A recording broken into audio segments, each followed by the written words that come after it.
While Nancy Guthrie has remained missing more than 4 months later, rather, we're still asking questions. What happened the morning she disappeared? And why did the sheriff release the house 30 hours after her disappearance? Bullhorn Betty rocks. Come on in, folks. We have some talking points on the Nancy Guthrie case. Files on the table. We clocking early. Hunt was unstable. Bullhorn Betty on the curb, voice raised. Flip-flop queen with the homemade phrase. Notebook thick, got the screenshots flag. Names in red ink, every rumor, every tag. Late night live stream, screen glow on her face. Truth in her throat, got a lawman's pace. She don't blink when the threats roll through. Come see me, she says, if you think that's cute. Bullhorn Betty in the coffee club. We hunt bad guys till the sun comes up. From the front porch steps to the courthouse rug. We fighting for the ones that they gave up.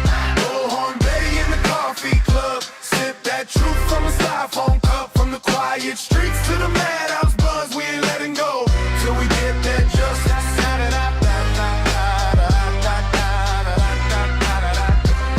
Insane Asylum, that's our crew nickname. Laugh so loud while we track these names. Whiteboard wild with the webs we spin. Pen to pen, see the pattern sink in. Turbo shaking when the case goes cold. We stir it back up, won't do what we're told. Doorstep question, side eye stare. Where were you that night? We hanging right there. Bullhorn Betty in the coffee club. We hunt bad guys till the sun comes up. From the front porch steps to the courthouse rug. We fighting for the ones that they gave up. Bullhorn Betty in the coffee club. Sip that truth from a styrofoam cup. From the quiet streets to the madhouse buzz. We ain't letting go till we get that justice.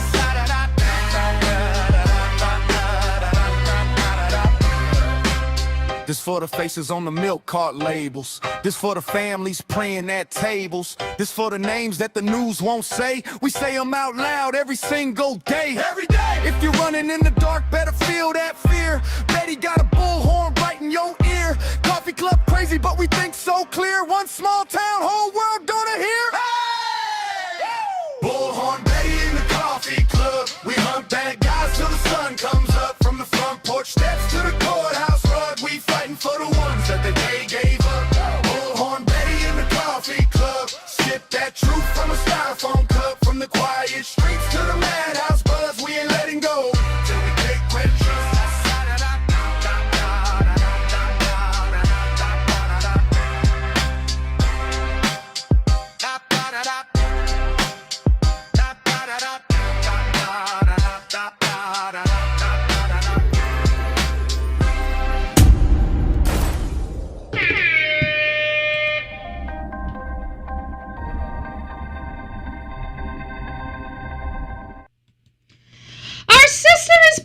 Our system is back. I wish sometimes, live, especially when my lips just don't want to speak. I was stumbling on my words on my intro. Guys, I'm Bullhorn Betty.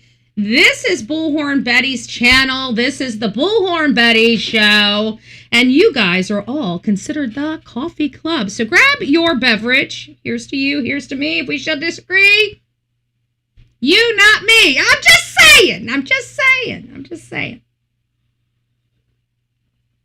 saying. I hope you guys are having a wonderful Saturday. You guys have me all day today. Literally all day. Because today is usually Delilah's day. And my BFF get together every single Saturday.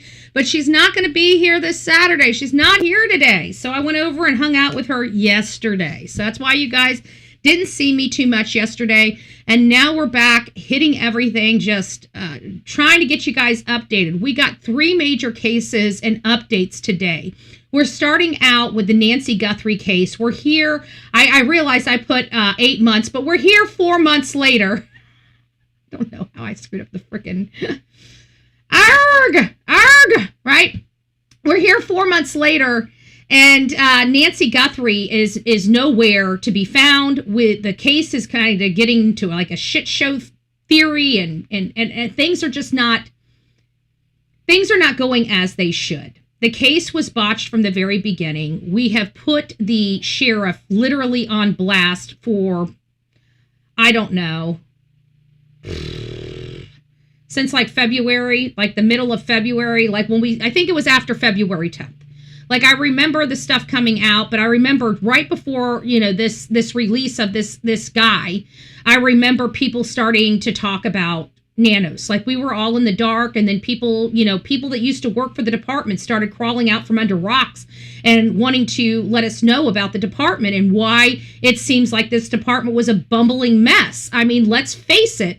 When we looked at this, many of us are pretty seasoned in true crime. We kind of have the standard operating procedures, the SOP of what forensics is supposed to look like at a crime scene, okay? We've watched a lot of crime scenes. Many of us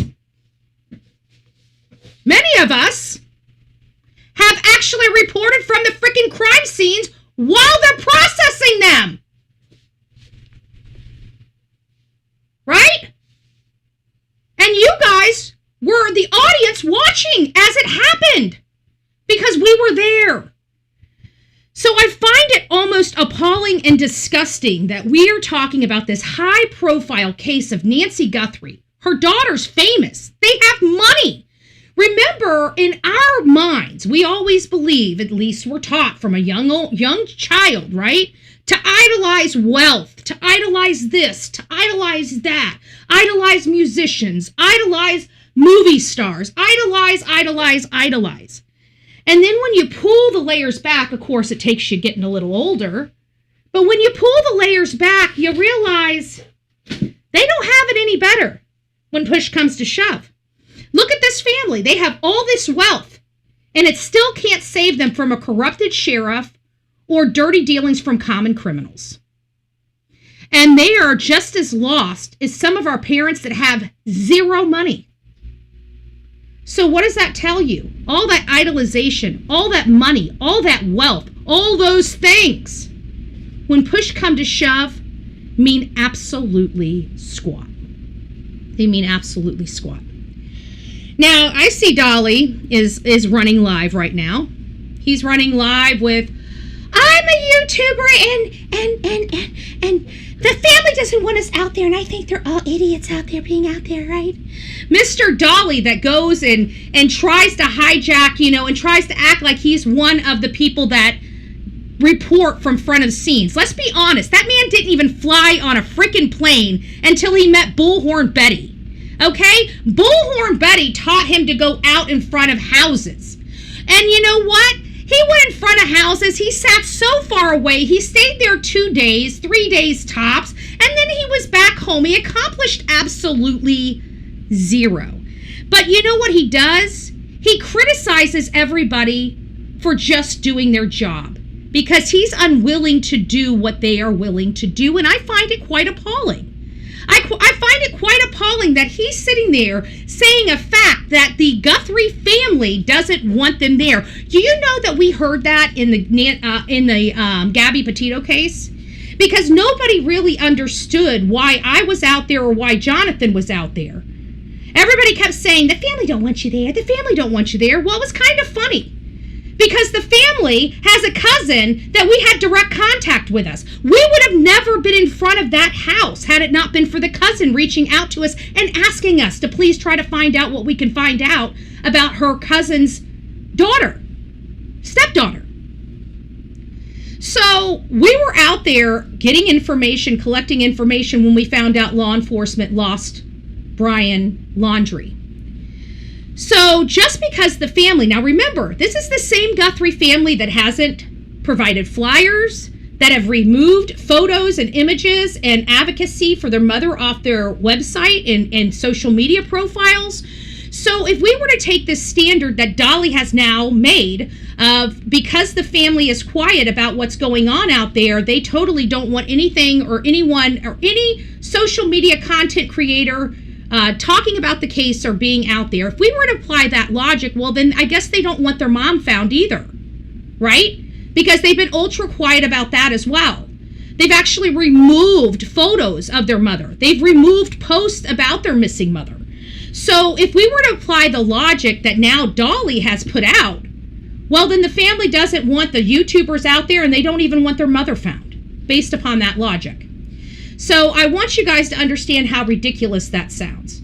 I'm surprised that that man still gets people in his chat. He's a dopey piece of you-know-what that seems to, I guess his only ability is to lie at this point, or stretch the truth, or act like he's got it. Did he call Savannah Guthrie and ask her?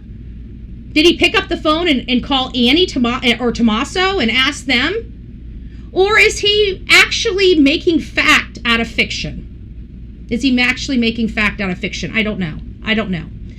But what I do know is that Nancy Guthrie has been missing for quite some time. I know that everybody that appears to be fighting on her behalf appears to be anybody but the family. And then most recently, we've been reported to that there is some type of anonymous tip. But before we get into all of that, I want to say good morning to you guys. Good morning. And moreover, we have, I pulled the file. Remember I told you we have an entire file on Chris Nanos? If you guys remember that, raise your hand. I'll get down to you. We're going to go over this entire file. We got some tea. We got some tea on the criminal sheriff. We got the tea on the criminal sheriff. Guys, you know why he is so good at lying to us? Do you guys know why he's so good at lying to us? Any clue? Well, it's because our Sheriff Nonads, believe it or not, was the recipient of an honored the Helen Hinman Cable Honor Scholarship. Now, I don't know if you know anything about that, but Midwestern University in Wichita Falls recently announced that 5 recipients of the Drama Scholarship, let me repeat that, the 5 recipients of the Drama Scholarship for the next year, including one from El Paso, the Helene Hinman Honor Scholarship recipient is Chris Nanos. A freshman donor of scholarships is D. Warranty Tim Cable. Nanos has been named the best actor as well as the most outstanding drama student in Parkland High School the past 2 years. What?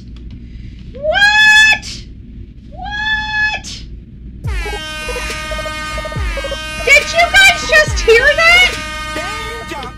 We have an actor. Not only do we have a criminal with a badge and a firearm, now we're finding out that criminal is a fucking actor. I'm just saying.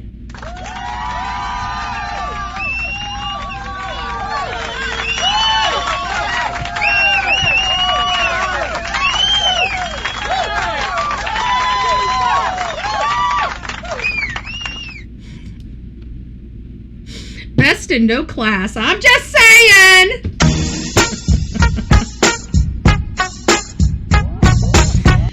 Oh, doggy. Melanie, it's nice to see you. Lisa B, always. OG Jitter up in the house. It's nice to see you. Patricia, good morning.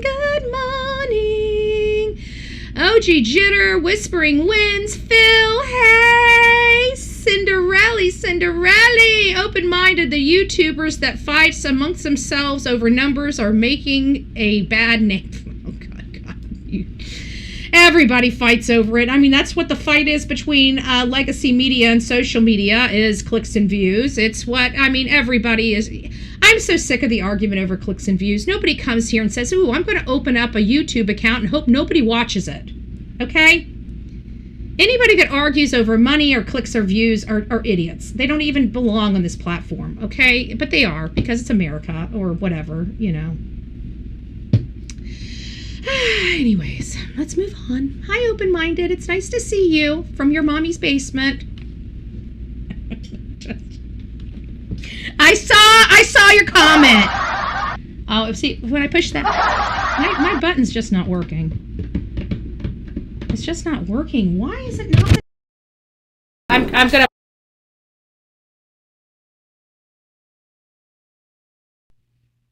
Okay, sorry about that, guys. Sorry. We had some issue. We had some just little minor old issues. I decided because my Laffy button wasn't working. It's working kind of now, but it wasn't working then. And I was moving my cords, and when my camera goes on and goes off and goes on and goes off, it triggers something in the system, and it drops the whole channel. Or drops the OBS. So then I got to wait for OBS to pop back up. But I kind of knew what was going to happen. You guys know. I still, even though I know it's a possibility, but that second when I want to fix something, it overtakes me, and I'm like, if I know if I move this cord, I'm going to go down, and I still do it. Damn it! I can't help it. Something bothers me. It's a compulsion. You're getting ready to tell me that it was okay. I was coming in from the basement. Yeah, I saw your comment. You make me feel like you're a funny troll, like you're a troll. You're here just to troll. Just saying.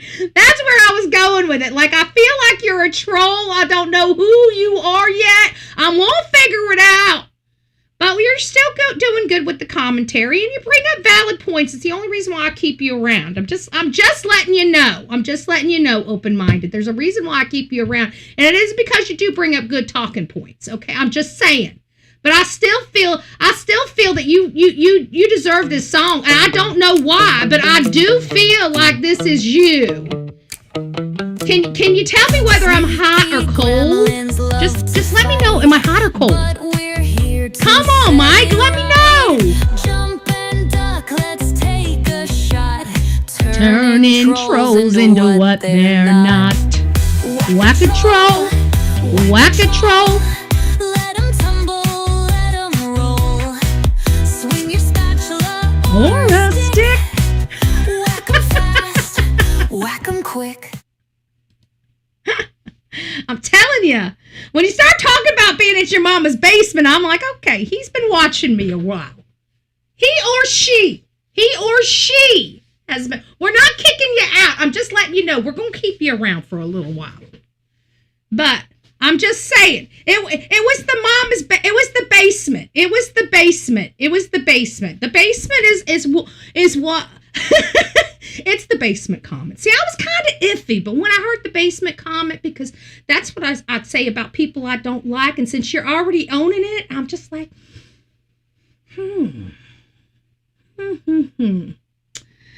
I got to get these kids the CD. They dance like the trolls. Oh, you're not going to get them the CD. Well, I can make you one because I did the song. It's not a song you're gonna find anyway. Like some of the images, obviously, I got off computer, but even the images, the trolls and the older looking trolls, not the cute little ones, the ugly ones, those are mine. My trailer house doesn't have a basement. My trailer house. I'm gonna figure it out. Damn it! I'm coming for you. I'm just. Anyways, let's get back on. Oh, good gracious. Okay, Remy says SG has the biggest platform yet does nothing. I know. That's kind of exactly what we're talking about. When it comes there, why would the family want to trust YouTubers when they were blaming the family for the first 42? Wait a minute, that's not fair. That's painting with a broad brush there. Because I'm a YouTuber. I'm an independent journalist, and more importantly, I'm an activist, okay? I do push back against the government. I do bring frickin' picket signs. Like, I've got signs in my car right now, because whenever I go, you never know when you're going to pop out and you're going to have a protest, okay? Because I've got, we want justice. I mean, hell, I even got signs right here that says we want justice in my windows, okay? So, I mean, I'm an activist and everything, and I never accused the family. I never accused the family of blame the family. That's a broad brush. There were a few people that wanted to blame the family, and in all fairness, open-minded, let's not forget, in all fairness, everybody was justified in that at first. Okay? Period. Everybody was justified in blaming, or not blaming. They were justified in looking under the hood to the family. At the end of the day, one of the number one things that everybody tries to find, even you, right, is who was the last person to see this person alive at that night or at that time. The only person that last saw this lady was Tommaso, the son-in-law, alone. So let's not forget about that. The son-in-law was alone with his mother-in-law hours before she disappeared, and he was the last family member with her. So, yes, it should never have been out here as a fact. It should have always been a big question mark, and people should have handled their business with a big question mark. I agree with you in part. But at the end of the day, there were still content creators that were just like me pushing back on that narrative because there wasn't enough, of course there was enough suspicion and there was enough evidence to start making us, look at Tommaso and Annie with some skeptical eyes. And while I even looked at them with skeptical eyes, it wasn't a slam dunk. And I'm glad I treaded water very lightly on that matter until there was some meat to the bone. And that meat to the bone came on February 10th when the suspect was released to us. When we finally got to see the last known person to see Nancy alive. Now this became the person of interest, but now became the conversation whether this person here was associated or affiliated with anybody in the family.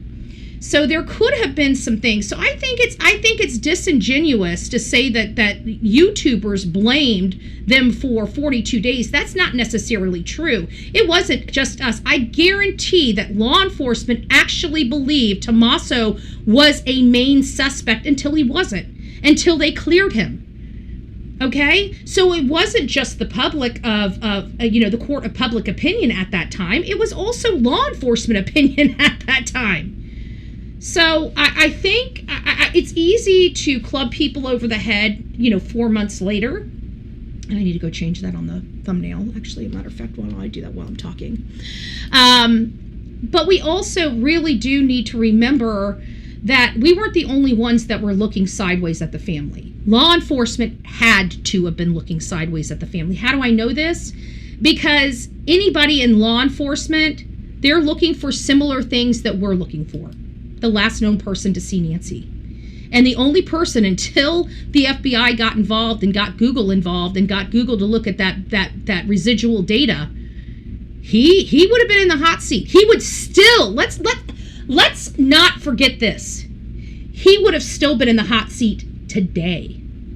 Today. Tommaso would be almost convicted in the eyes of public opinion today if this image right here did not come out. I would have been treated like pure crap on these platforms, because how dare I not get on board with Tommaso and Annie being the culprits in this, right? If this right here was not proffered by the FBI or Google rather, we would still be talking about Tommaso. Tell me I'm lying. Well, don't tell me I'm lying just yet. Hold on, I've got to do some. Don't tell me I'm lying just yet. I got work to do here. Hold on, I gotta layer my thing here so I can fix this 8 months and turn. I don't know what I was thinking this morning to put 8 months on here. I'm sorry. It hasn't been 8 months. It's been 4 months. It doesn't matter. It's been entirely too long. I can tell you that. My lips might not sync right while my computer's under different stresses. When it's downloading stuff, it gets under stresses. And sometimes it doesn't just happen right when it happens. So I just want to remind you guys of that. Oops. Control C or Control Z. 8 months later. Okay, so I'll go ahead and say 4 months later. Oops.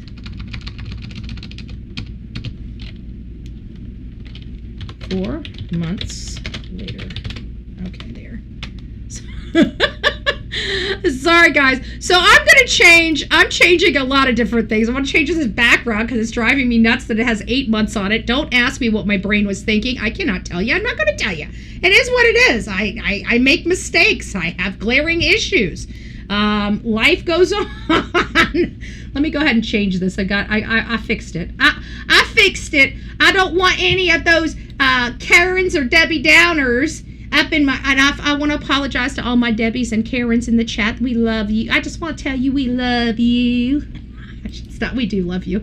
But at the end of the day, I don't want any Karens or Debbie Downers down in our day. Okay, let's see. Do we got this right? Oh, look at that. Isn't that funny when you have it right? 4 months. 4 months. Good gracious. Good gracious, Betty. You'd act like you didn't know what the hell you were doing over here. I think you shouldn't quit your day job. I think you should quit your day job. We need to stop. We need to stop. Hold on, guys. I'm screwing up everything here because I'm not thinking. Good morning, everyone. Come on in. We've got a lot to talk about. Oh, while I'm taking a break to get this all situated, since I made a critical error on my show this morning by putting a thumbnail that says 8 months instead of 4 months. I don't know what I was thinking. I don't know if it was fat. I truly don't know if it was a fat finger thing or if I was just so tired when I created the thumbnail I thought it was 8 months. I can't tell you. I don't know which it was. I really don't. I am so sorry. You'd act like I didn't know what I was, but we've been here since like day 2, right? We were here like day 2. And we'll continue to fight for this case. But we're going to go over it, and we're going to be as factual as we can. And we're going to also not only just be factual, we're sick and tired of Chris Nanos. We're sick and tired of the criminal running the department into the ground. And that's the way I see it. I believe he is running the department into the ground. There we go. Everybody's probably like, oh my God, Betty. But you know what? In all fairness, I was up since 3 a.m. Okay? How many of you guys were up at 3 a.m.? Okay, I was up at 3 a.m. I already took 3 hours to do you guys a 16-minute video. It took me 3 hours this morning to do that breaking news video on our crime story side. So, guys, please don't forget we do have a second channel.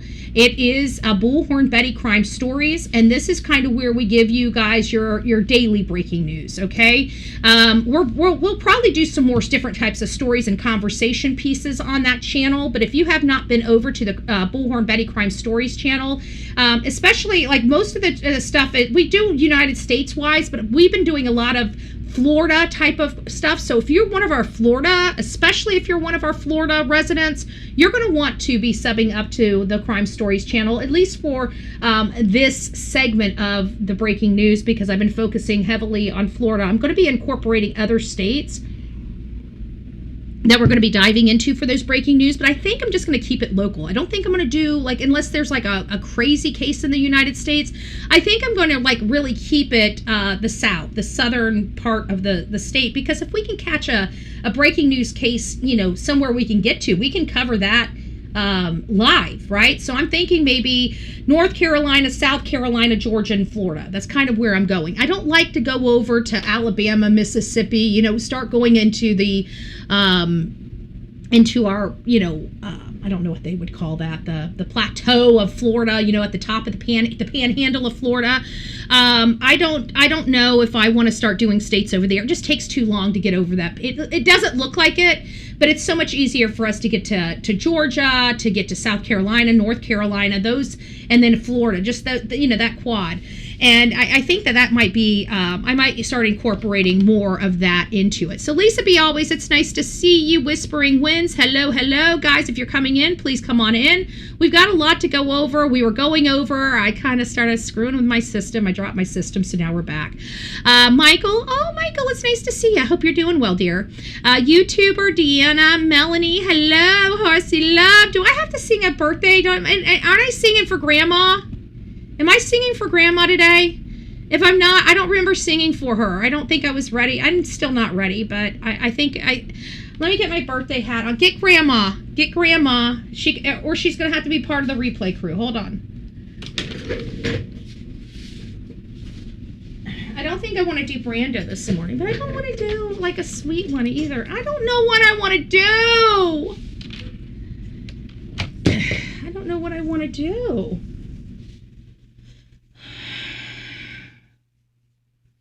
All right.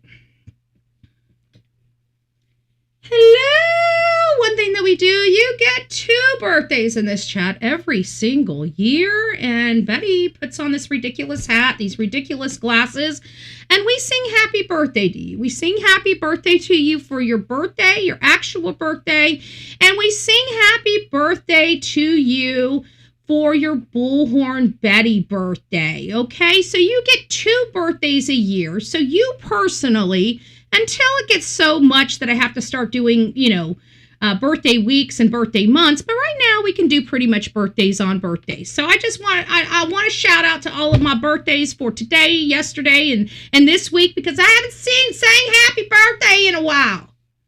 So we're going to sing happy birthday to Grandma, okay? 1, 2, 3. Happy birthday to you, cha-cha-cha. Happy birthday to you, cha-cha-cha. Happy birthday, dear Grandma. Happy birthday to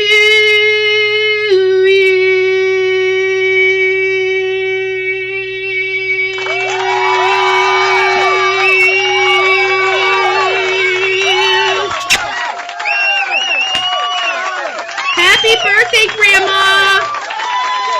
We love you. We love you. We love you.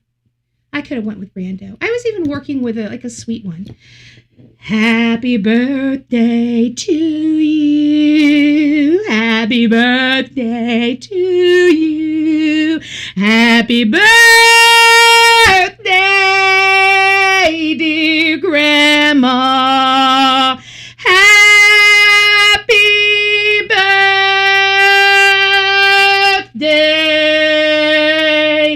to you.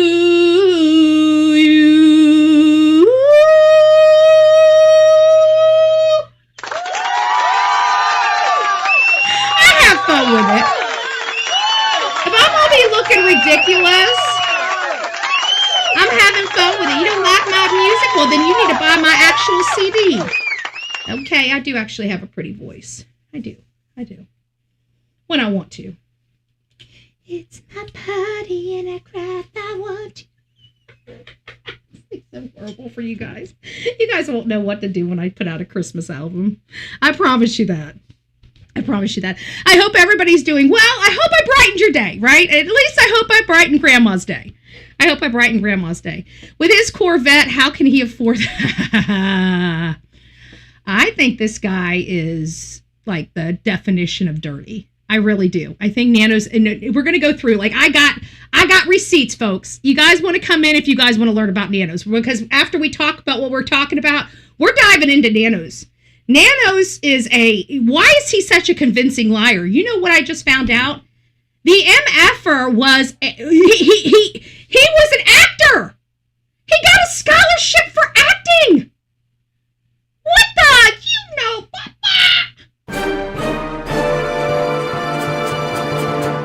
I'm just saying. Anyways, OG, it's nice to see you. Remy, hello, love. Hello. I haven't even gotten through all these. People are like, Betty, come on, let's speed it up. I'm chatty today. We had an extra half an hour. Pete's, it's nice to see you. Let them 66. Whispering Winds. Miss Ed, hello. Is she talking about I am. If you want comedy, watch Dolly. Then his morbid video. I'm not watching anything, I mean, he used to dog me, and then we became friends, and then it's like, I don't know what happened. I didn't do anything to him, and then all of a sudden he was dogging me, and I basically told him to fuck off, and then he decided to come after me even harder, So it's like, at this point, what difference does it make? If he really wants to be nasty, he's the one that started it. I'm not going to hold my tongue about the D-bag, okay? If you really want to know the truth, yes, he does beat his girlfriend. And you guys have seen signs of it for years. You've watched his behavior, and because he comes up there and he acts nice, and then you guys support that because his girlfriend decides to lie for him. I'm done. Listen, I learn about people on here. When you see me distancing myself from people on here, there's a freaking reason for it. Okay? I may not come out here and tell you all that shit, But that dude dogs on everybody. Yet he keeps his own freaking sidewalk dirty. And none of you guys even care. You just keep funding the beast. It's disgusting. Anyways, it's not my people. But you guys know who you are. And you guys will be like, oh, I can't stand Betty. Well, then don't stand me. Bye. Bye. Linda, it's nice to see you. Adrian, hello. Trust the process. Remy. And how can you be supporting somebody like that that's dogging on people? You know what? He wanted the support of everybody when he went to jail for constitutional reasons. And let's never forget who got him out of that. It was nobody else but your friend here, Bullhorn Betty. I literally protested him out of jail. And if you don't believe me, I got freaking receipts. The sheriff didn't want anything to do with the likes of us. He literally spit him out of the jail with no bond, without having to pay a bond. Okay? He was in there for a $2,500 or $3,500 bond, but he couldn't even get out. He wasn't eligible to get out for 24 hours. And we protested them so bad, they spit him out the front door within 2 hours. Okay? So, of all people to be dogging on other people, shame on Dolly. Shame on Dolly, shame on Dolly, shame on Dolly. And that shows you everything you need to know about that man. Everything. He went through it. I went through a lot of stuff, and I come up here and I try to give people helpful advice on how to get through stuff. Look at Dolly. He dogs on them. But he sure liked it when he was up the shit creek. He sure wanted help when he was up the shit creek. When he needed to be bailed out of jail, who was coming for him? I hate slimy pieces of shit. I hate slimy pieces of shit, and Dolly's turning into one. And you know what? Look at his life.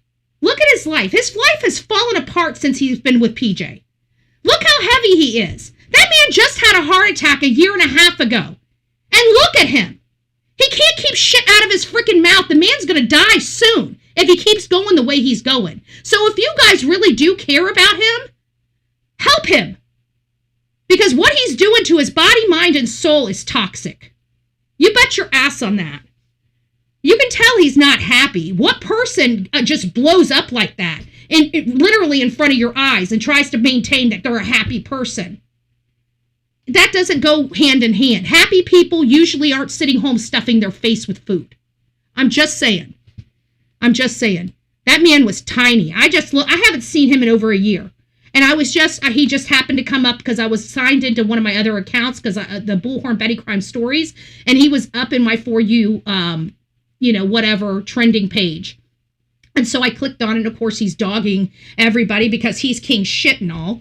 And it really rubbed me the wrong way. And I looked at him for the first time. He's got this ho, ho, ho in the back, right? Miss, what do we call her? Popeye? We got Miss Popeye in the back. And you got him, and holy crap, he looks like somebody took a needle, put in him, and pumped him up. I have never seen his face so full before. I don't even know he doesn't even look the same. Dolly doesn't even look the same. He doesn't act the same. I've never seen him be so disrespectful to women, so disrespectful to men, so disrespectful to other content. I mean, he used to have funny things to say about people, and he used to be a jokester. I mean, it was kind of ragging on people, but it was, in some of the cases, you laughed at it. Like, I was sitting on there for 20 minutes, and it was just dull. Whatever. You guys, whatever. I'm done. He's not in my sphere anymore. I can tell you that. The Real Me Too, it's nice to see you. Pete's, it's nice to see you. I hope you're doing well. Phil from I can't even speak, from across the pond. It's nice to see you. Sarah, hello. You cannot claim to have boots on the ground when you're not actually searching like the biggest streamer that sat there for 60 days straight.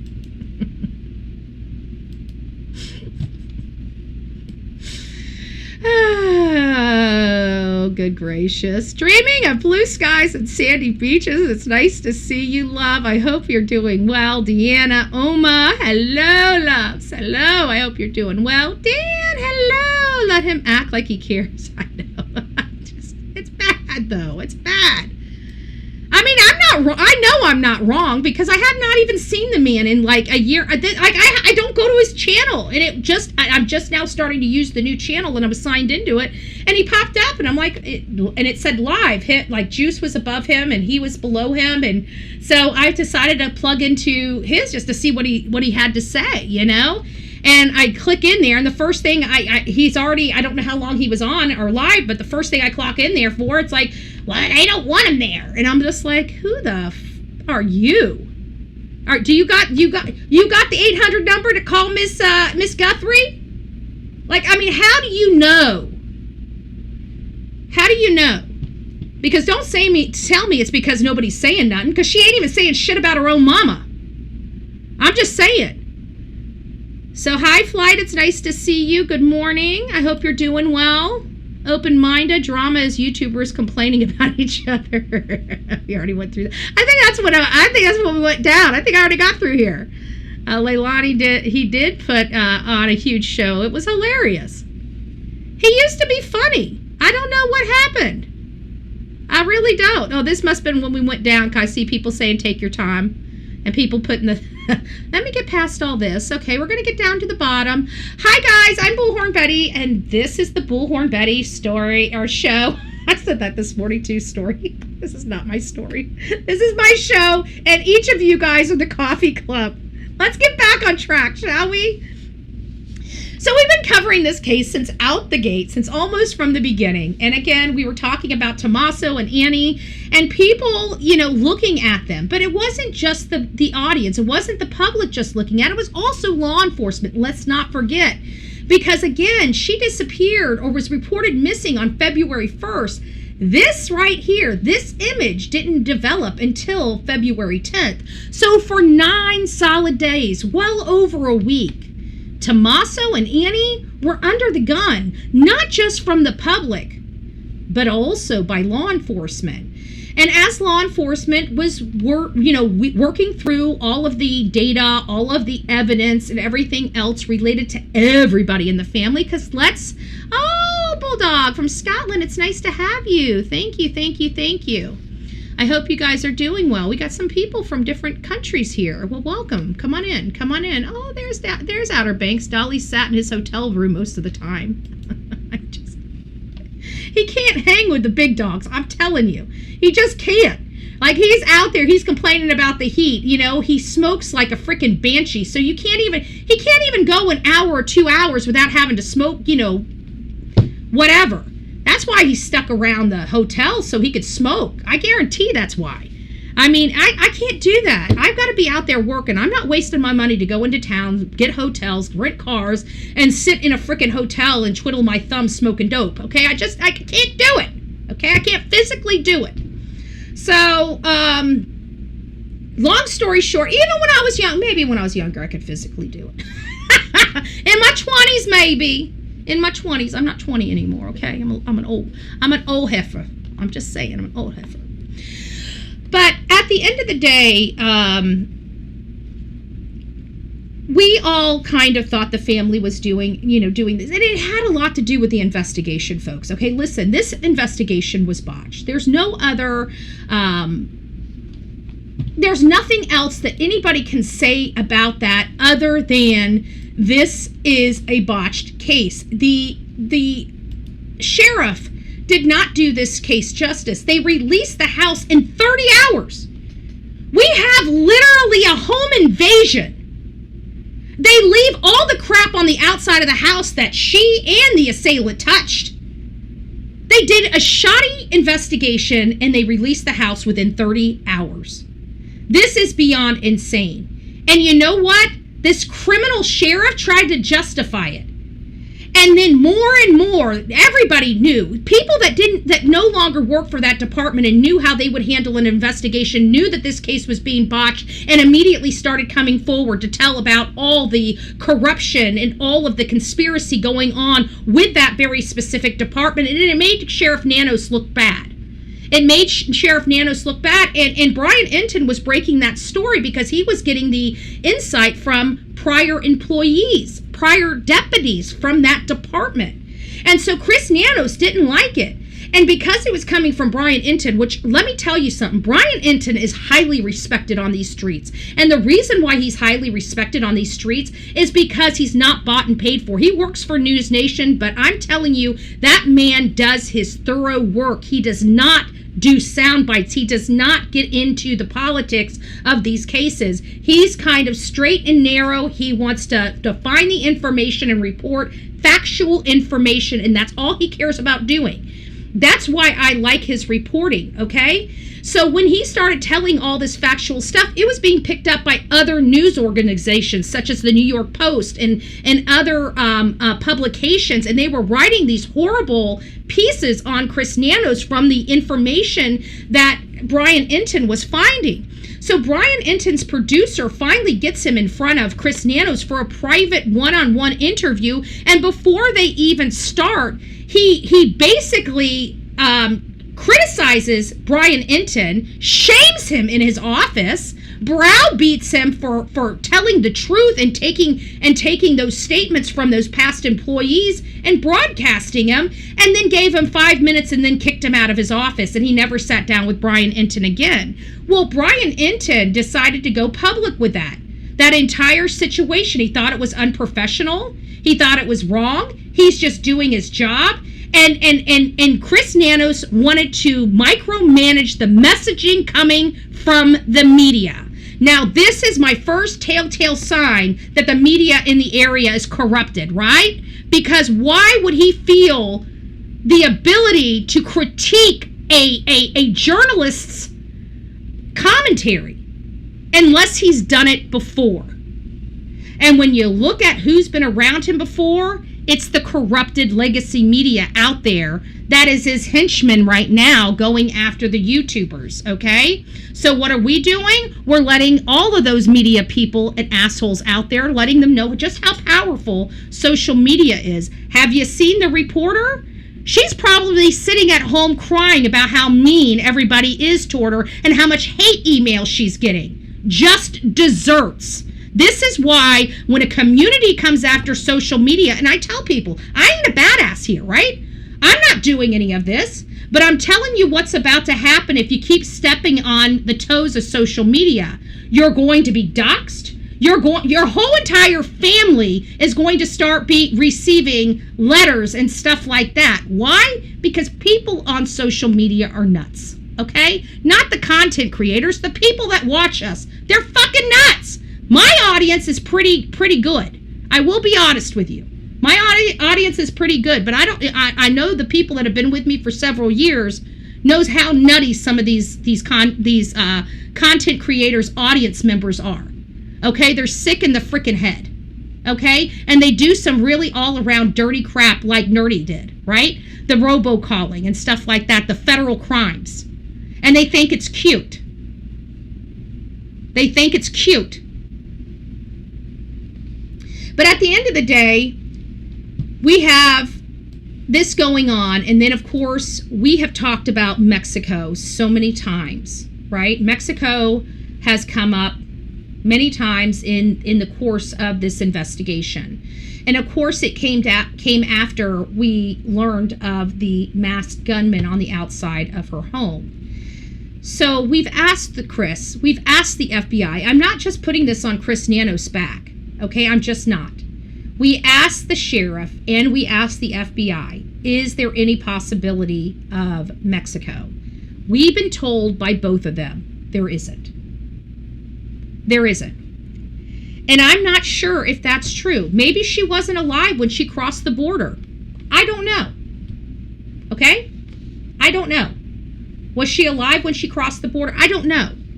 But you're talking about mothers that are doing this not necessarily for a living, but have done this. They're seasoned in this. I don't know how to express it than that. They're seasoned in this. They're a voluntary group that's seasoned in finding missing loved ones because their children were murdered.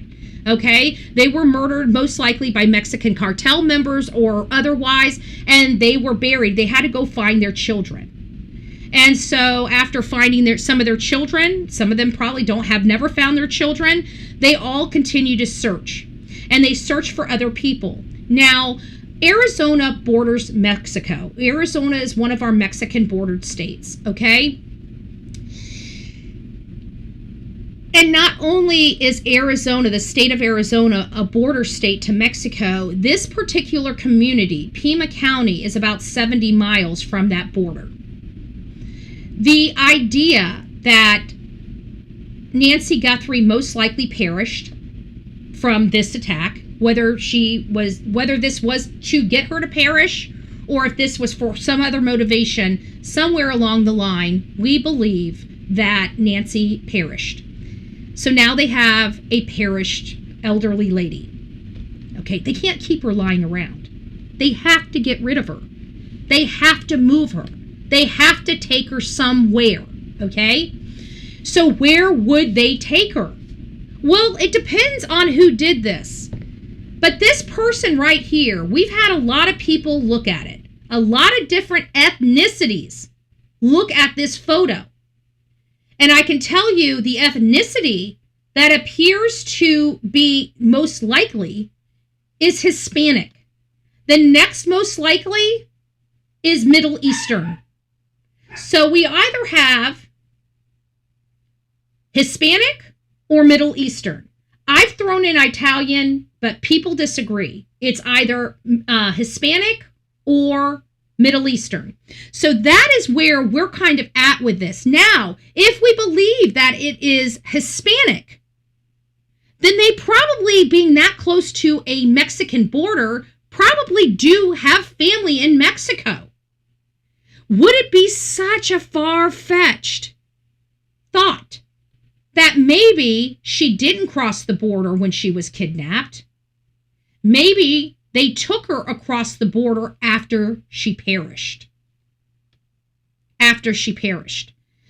So hearing this anonymous tip, and how do we know that that anonymous tip wasn't called into law enforcement first? And Chris Nanos and his henchmen chose to ignore it. Because remember, they've already dismissed over and over and over again ties to Mexico, which for many of us doesn't add up. We know somebody did this, and where are they planning on putting her? Out in the desert of Arizona? Or would they most likely take her over United States lines into a different country? I mean, 70 miles away? Statistically, it's out of the statistics. It is out of the statistics. In an area like this, you're looking at somebody at the most going 10 to 20 miles away with a deceased body, statistically. But it doesn't mean that it's not unheard of. Okay? It doesn't mean that it's not unheard of. Somebody taking, especially if they, whoever went into her house was affiliated with a cartel, you know? It is risky, but I mean, they are dealing with Pima County Sheriff though. And it seems like at night they're asleep. Okay. Because it doesn't seem like they do any law enforcement activity, in that community or otherwise. They probably, are all tied up in their city limits, you know, in where they, like in TUCSON county limits, but you know, further into the city.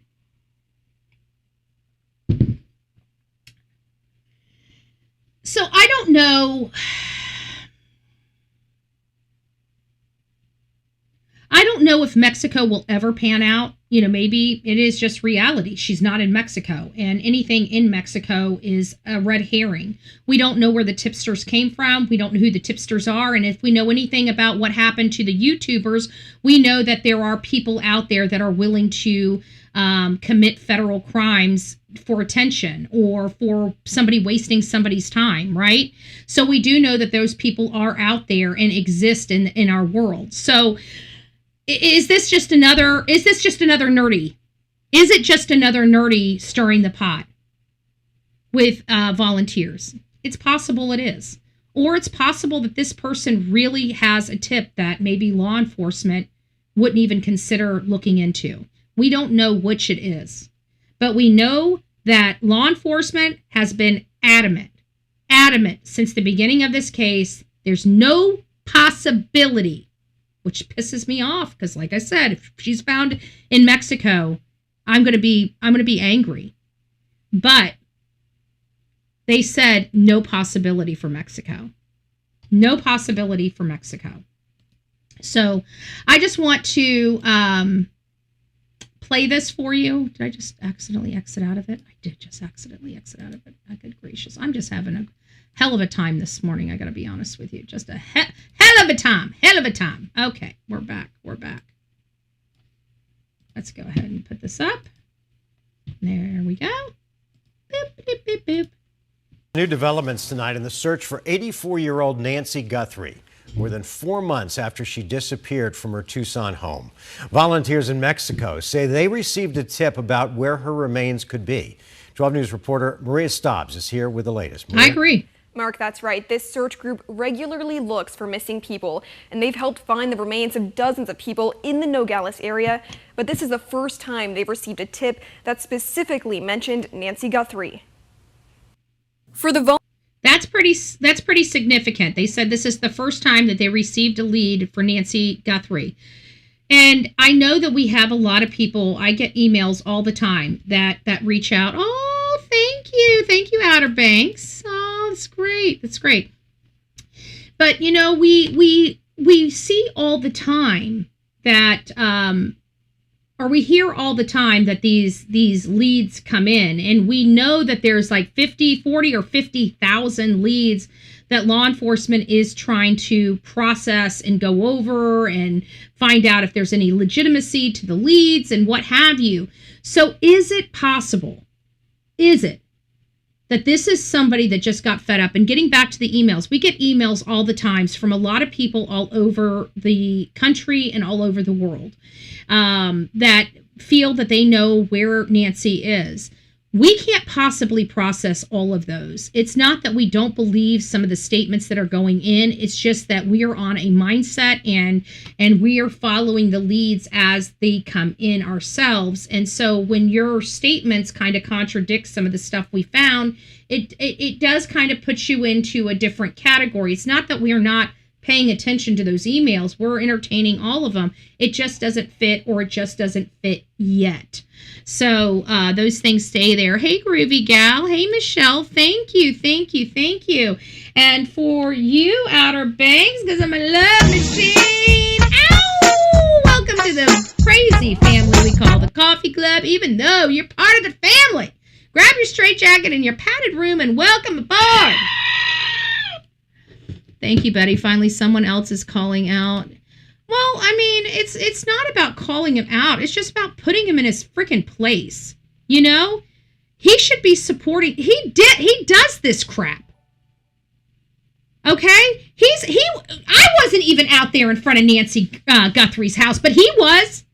And yet he's dogging people that are trying to make us being able to go out there harder, because why? He doesn't want to fly on airplanes. He doesn't want to come out of his hotel room because he likes to pine so much he can't even fucking walk. Yet he wants to criticize other people. He can get out of here with that bullshit. Where's baby Jesus in his life? Did he forget about baby Jesus? Did he forget about his mama? Because it sure looks like ever since PJ walked into his life, she has corrupted that man's mind. She has absolutely corrupted that man's mind. He is nothing like he used to be. I'm ashamed to have ever even known him the way he's acting. And he does nothing but dog other content creators. He's nothing but a freaking hate channel at this point. He's nothing but a freaking hate channel at this point. He's classified with chlamydia and queen bee. Okay? That's what he is anymore. You can't sit there and call Dolly true crime. You just can't. You just can't. I'm sorry, you just can't. He doesn't even classify as true crime. Volunteers with Buscando Corazones. Anonymous tips are common, often leading them to remote parts of Mexico as they search for missing people. We usually get anonymous calls almost every day. This time, they're looking for answers in a case that has captured national attention. Thank you. Were you familiar with Nancy Guthrie when you did get that tip? In reality, no, I didn't know. Once they told me, I looked her up. That's all I know. Aquí en México. Here in Mexico, we search for all those who are missing the same way. Ramona Guadalupe Ayala Ortiz, the leader of the collective, says a caller last month told her Nancy Guthrie's remains are buried close to the Mariposa port of entry in Nogales, just across the border. Nancy, the mother of Today co-host Savannah Guthrie, has been missing since February 1st after police say she was taken from her Tucson home. Savannah Guthrie has since returned to work, but the pain remains. It's always with me, you know. I mean, I cry every morning on the way to work and I cry every morning on the way home. Despite video showing a masked man at Nancy's home the night she disappeared, there are still no answers or suspects. And we still need everybody's prayers. Yeah, and we Nancy. still wish someone would call and say what they know. After receiving the tip on a possible gravesite, volunteers alongside Mexican authorities conducted a search on May 16th. I just want to remind you guys that, you know, this lady just said we didn't even know who Nancy Guthrie was until they reported anonymously this tip. And then that's when she looked into him. So I just want to remind everybody just how important it is for us to keep this case out there in front and center. How incredibly ignorant is of Dolly and poor of Dolly to try to push people past this case or say don't cover this case, or that Nancy or Savannah Guthrie doesn't want us to cut, and how stupid these, like, I'm so sick of the hypocrisy on that side of the stage. So what I will say is that clearly there are still people that have no idea this lady is missing. There are still people near this crime scene that have no idea this lady is missing. So if they don't even know a crime was committed, how in the world are they supposed to call in if they know something, right? That's why it's so important to keep this out, not only on this platform, on all platforms. I even throw things on TikTok. I get paid shit on TikTok. I waste more time on TikTok putting content out and get paid $2 or $3 a month for the stupid content I do on TikTok, but I do it because it gets in front of more faces. Or has the potential of getting in front of more faces, you know? So I waste my time with that just to get this, to push this stuff out. Just to push this stuff out so people can see her and different types of people can see her. So we have this pushed out on Facebook, we have this pushed out on Instagram, we have this pushed out on TikTok, and we have this pushed out on YouTube. And still, even with all of that and the national news and the legacy local media, and still people don't know that this lady is missing or still gone and never been found again. So to hear that this volunteer group had no clue who Nancy Guthrie was, and then boom, they get this lead, I think that this is fairly significant.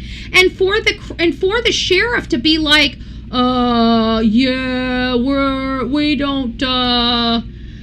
we haven't heard from the Mexican authorities. Well, you have, from my understanding, have never reached out to the Mexican authorities to open that communication, even though we were told they were. But remember, Brian Entone went over to Nogales and nobody knew about her. So, and that was months ago. So if they didn't know about her months ago and nobody was in contact with the Mexican authorities, and they were all telling us that Mexican was off the table, she wasn't there, and now we're hearing about these tips of this site where they dumped 25 bodies before. It's obviously a well-known dumping site for cartel members and other people. They pulled 25 bodies out of there. So for them to get this kind of you know, lead, I find it significant. And I find it really telling about the sheriff that says, well, we haven't had any Mexican authorities reach out to us. This is your case. Did you bother picking up the phone and reaching out to them? Mr. Greek American? I wish he was like my I have Hispanic and Greek in my family. I wish his Greek would just he doesn't deserve to be, he needs to be casted out and shunned out of the Greek family. I'm sorry. He just does. He just does. I found out he's freaking Greek. My family, half of my family, if you guys know anything about me, I'd always talk about my Hispanic part of my family because I have a cousin that almost looks like me, but she's Hispanic. and has black hair and brown eyes, but she's almost a spitting image of, much younger than, like 10, 15 years younger than me, but looks like me. Looks similar to me, I should say. And so I got this spot, but I never talk about my Greek side of the family, but I have a Greek side of the family too.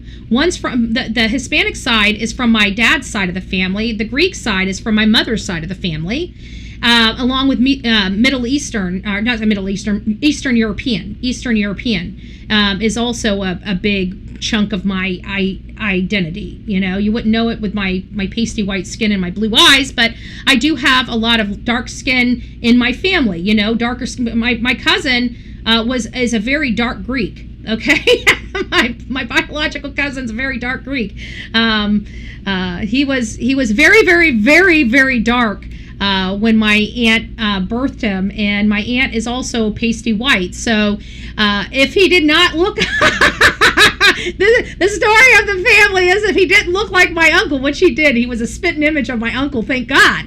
But if he didn't look like my uncle, people are going to start thinking maybe it was the mailman's baby. I'm just saying. I'm just joking. Kind of, sort of. My cousin's going to smack me. So anyways, I found out Chris Nanos is Greek, right? And so I got a sour taste in my mouth. I'm like, that SOB. He doesn't deserve to be Greek. If you're Greek, you guys know how proud people are of being Greek. I mean, it is like my cousin is so, that's like the pride of his life, even though he's part, you know, he's not full Greek because obviously his mom is my aunt, but he was definitely a very dark baby, and he was kind of a cousin that was, I won't get too much in my family makeup, but anyways, there was an anonymous tip of a grave in Mexico. And again, I think what bothers us the most is the fact that we were told Mexico was off limits. Nobody has been really advocating in Mexico. And then we're finding out that it is possible that she was transported to Mexico. I think that even if this doesn't pan out and they do never find anything, so far they haven't found anything. I just want to be very clear on that. There's nothing substantiating this tip. So this tip, again, as I was starting when we went down this path, could be a troll. It could be a psychic, and not to dog psychics. I've went on trips from Reverend Donna Sephora, if I'm saying her name correctly, and Snow was just in here. I hadn't seen Snow in a really long time. Snow was just in here the other night. I think last night. I think I saw Snow in here last night or yesterday morning. Anyways, Snow was in here. Snow sponsored my trip to Tennessee for me to follow the map of Reverend Donna. And I did find this pile, that this mound with a stone like right in the center of it. And it freaked me out because it was literally a mark on the map. And I was like, you know, bouncing back and forth whether I should call it in or not. You know, I actually left the scene, and two other ladies came out and they brought like a little shovel. And so we ended up taking the time to dig that little area up. But that was much later. I actually called law enforcement, and the detectives came out and met me. And as soon as I told them while I was there, which realized I need to be cautious, you know, when I do follow these psychic maps, that I leave the psychic aspect out of it. Because as soon as I said, you know, that this is from Reverend Donna Sephora, she's a psychic, and she had this map, and so I you know, I'm following this map, they looked at me like I had three heads. Okay, they looked at me like I was absolutely a crackpot, completely utterly insane, even though this map brought me to a freaking mound with a rock on it in the middle of it, of all things. I mean, it just looked bad. And so I left it because I didn't want to be one of those that called this in. But after I left it, it weighs on you. It's like, oh my gosh, what if it's something, you know? What if it's something? And they're going to be, pushing a, yep, Snow was here yesterday. Okay. Yeah, she's the one that sponsored my trip to Tennessee. I think that was, what was it, 2023? Maybe. Yeah, I think it was 2023. She disappeared in 2021. We were out there doing a lot of investigations in 2022, and I think she sponsored me to go out there either the end of 2022 or early part of 2023. And we did. And I can just tell you personally, just from my experience with law enforcement and how they treat, anything to do with psychics. So if you do have something and you tell them you're a psychic, they're going to shut down on you. So if you do have legitimate information, keep the other part to yourself if it's legitimate information. I'm sorry. I know what I know. I've experienced it myself.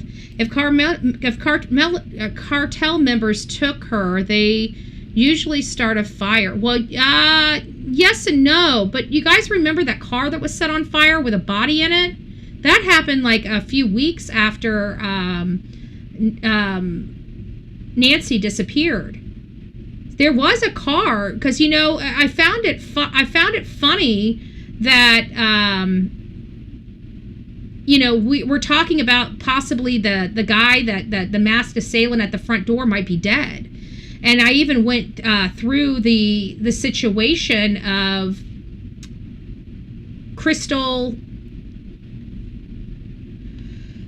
Kylan Schulte and Crystal Turner's case. And if that name sounds familiar, but not sparking, you can't figure out why it sounds so familiar.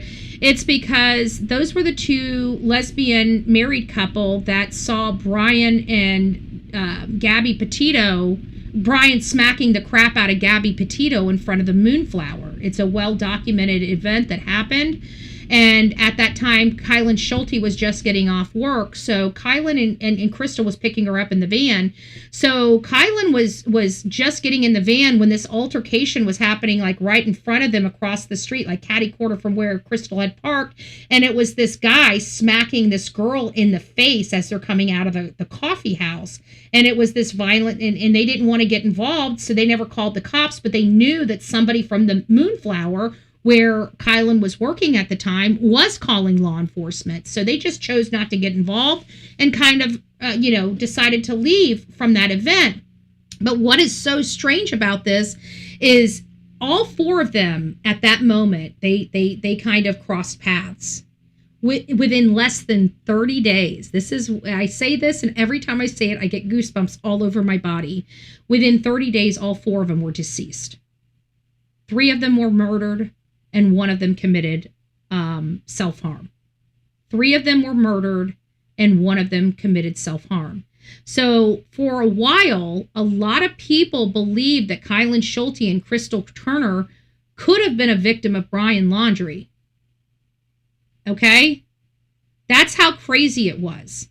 They truly believed that they could have been a victim of Brian Laundrie. They had to clear Brian Laundrie in that case.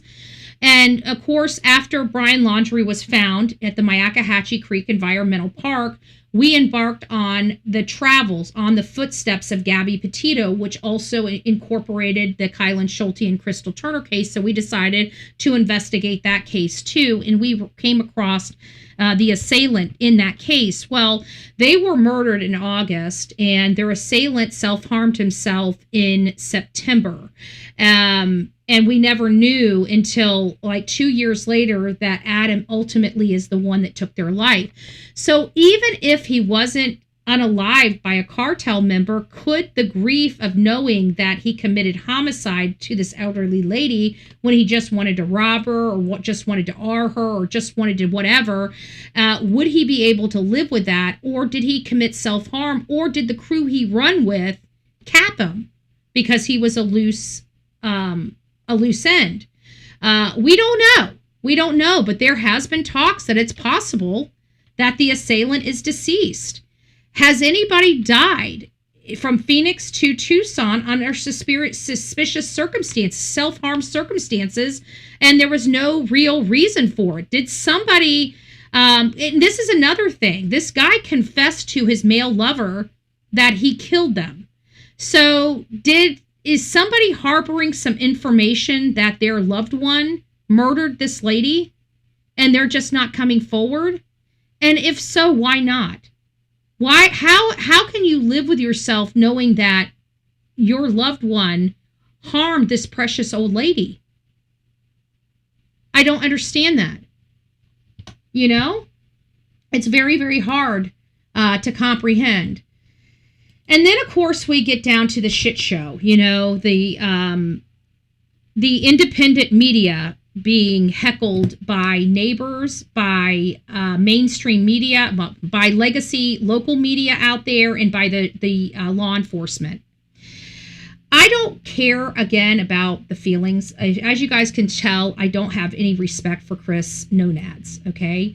I'm very disrespectful to that piece of shit on my channel, and I'm going to continue to be that way. I will not, that man gets no respect from the Bullhorn Betty channel. He should get no respect from the true crime community at all, okay? He's a freaking criminal, a felon.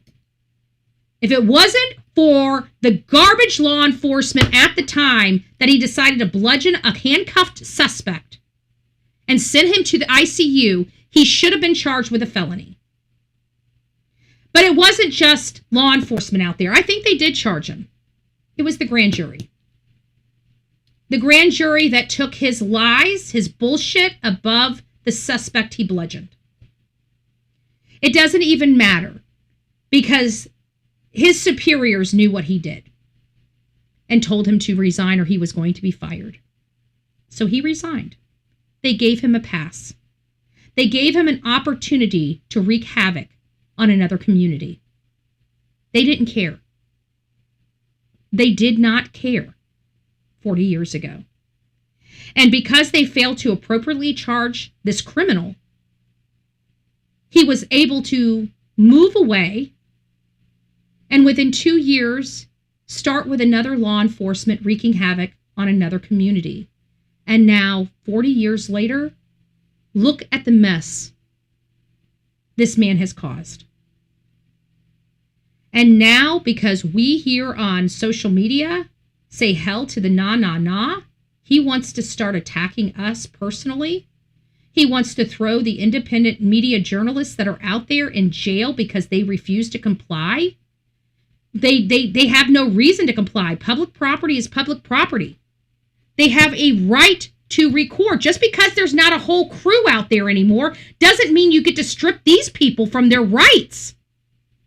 You just don't. There's no timing of how often or for how long they can use public property. There's no number that they have that they can drive on that road. Who has been given that? And not only that, it is clear by the directive in that community, nothing has changed, that independent media is allowed in there and allowed to record from public spaces. So what happened? The sheriff's department are getting robocalls from somebody like a junkie, a felon junkie named Nerdy Attic. I don't even remember his frickin' disgusting whatever Hebrew name he's got. I don't know. But he's a disgusting pig. He's a felon. He needs to be in jail. He's dangerous as shit. He's a hacker.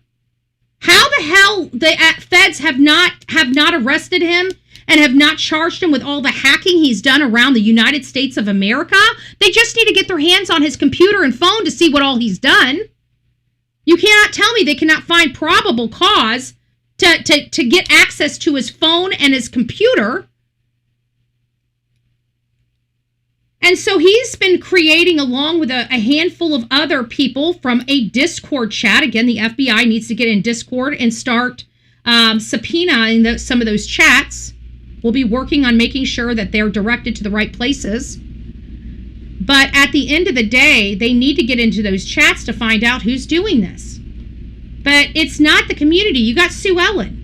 Who else in that community would be making phone calls unless it's one of the neighbors driving by and just doesn't like their bodies being there? That's not justification. And if those neighbors are calling in, they need to start being cited. They need to start being cited for that because they're utilizing law enforcement resources improperly. They're calling in false claims. So I've had it with all of this nonsense, but at the end of the day, Alex has been fighting against the system. He's been standing up for his rights, and he's done everything perfectly up until the arrest. And the latest arrest, again, it doesn't look good. All over national publications, all over national news, and this poo-pooed all over our cause. Not that he was in the right, or excuse me, in the wrong. He was in the right. They had improper orders. We got the probable cause affidavit, and here's what we learned, and this is what we need to fight back on. The law enforcement has a duty to investigate. Even when people call in, they have a duty. That means they're required to investigate. Not only did they not approach this man and ask him, tell him what was reported against him, or give him an opportunity to clear it up. He had evidence right there that would have prevented him from going to jail, because somebody, most likely addict, nerdy addict, which is a junkie. I want to remind everybody, nerdy addict and his wife Eve, girlfriend Eve, whatever that raggedy bitch. She has children that she puts through all of this stuff. She needs to have her children taken away from her. But Eve and her raggedy dog ass husband, boyfriend, whatever, nerdy addict that does criminal activity is calling and saying that this man is peeing on the camera. Well, here's the problem.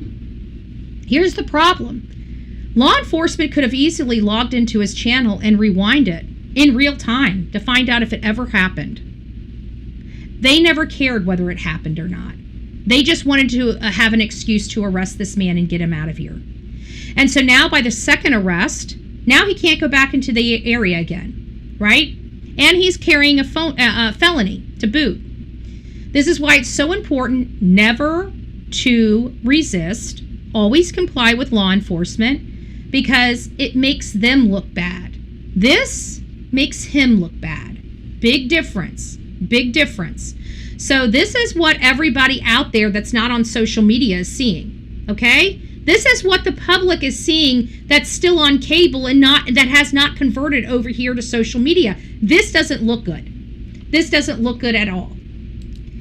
And of course, the Daily Beast. Let's look into this. And the Daily Beast, again, another publication that doesn't like social media. Why? Because we're taking their jobs.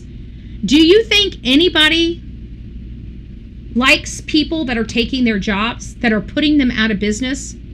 Would you like anybody that would get you fired? Raise your hand if you're going to be friends with somebody that got you fired. Unless it's for a fun reason why you got fired. Maybe then you guys might be BFFs for the rest of your life. But we're not talking about that, right? Would you really? No. So now we've got people like the Daily Beast. A YouTuber with controversial history was arrested for the second time this week in the neighborhood of Today Show host Savannah Guthrie's missing mother, Nancy. Puts his name, age, and everything. Was arrested late Thursday afternoon outside of the Guthrie's Tucson, Arizona home while conducting a live stream for his channel, Criminal Network. The live stream, Zibble's sitting there on the curb outside of Nancy Guthrie's house when deputies pulled up and asked him to stand up.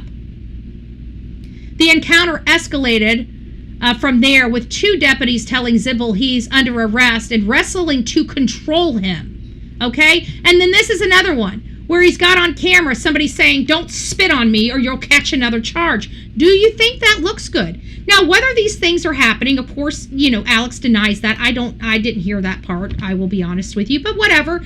This is the type of stuff. Look at this. This video does show Zabels using homophobic slurs on one of the officers. Homophobic slurs again with one of the officers. We can't have this. Okay? I'm sorry. We can't have this. I know he's learned his lesson. At least I hope he has. I don't think he'll, we'll find out.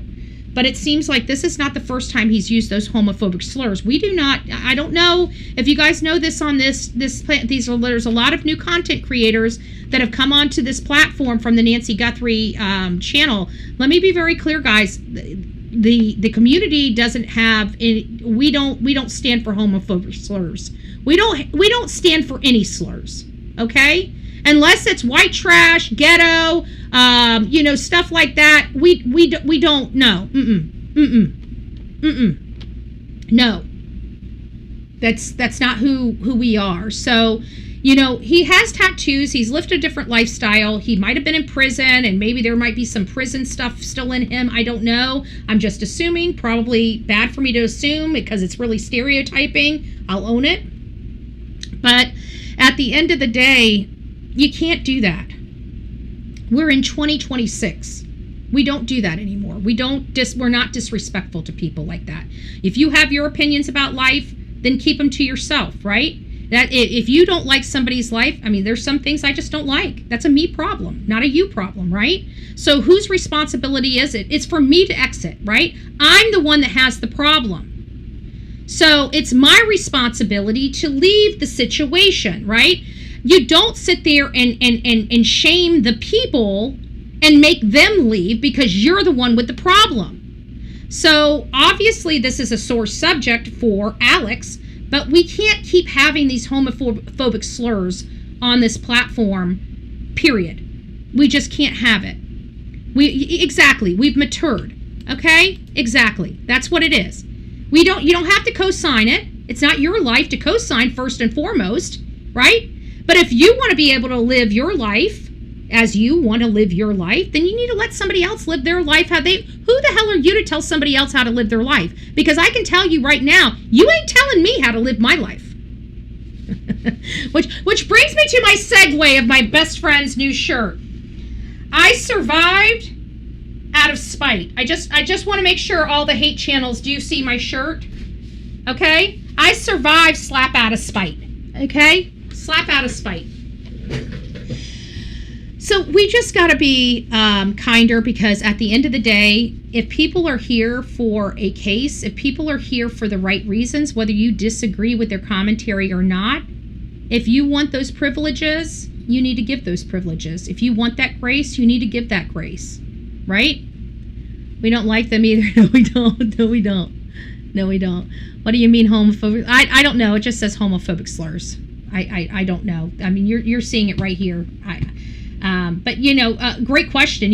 What homophobes? I didn't hear it, so I'm not agreeing with this. I'm just reporting it. That's all I'm doing. I don't know if I'm just saying we can't have that if that is, because I know for a fact I was in his chat, and he was talking about Brian Enton, and I've got a great relationship with Brian Enton.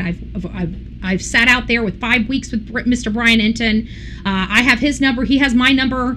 I'm friendly with him. I consider him a friend, and so I have heard Alex's dog, Brian, and Brian actually came out fighting for him. You don't do that to somebody that's trying to help you. And when you misunderstand what they're saying, which, it happens, I've certainly misunderstood. I've blocked people in my chat because I misunderstood what they said. I made people cry before because I misunderstood what they said. And I didn't mean to, but it happens. So at some point, part of being an adult is when you realize you're wrong, you saying, I'm sorry, I was wrong, in correcting the matter, right? Telling people to go fuck off if they don't like what you're saying is bullshit, okay? Especially when somebody's out there trying to help you with a big platform. So it's just, it's just some things that Alex might want to consider. He may not care, to each their own. Again, I don't control the man. And neither do any of you. But I hope that he's an adult. And if he's an adult, adults handle their business. And I would certainly, well, first of all, I wouldn't be using homophobic slurs.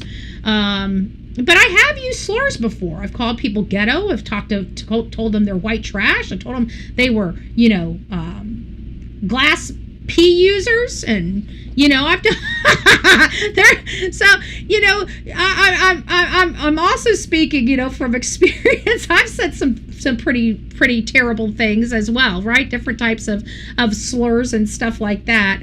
He called a cop the F word. But you know what, we're going to be talking about Summer Wells at 1:00, right? And for Summer Wells, Candace used to always call people dykes.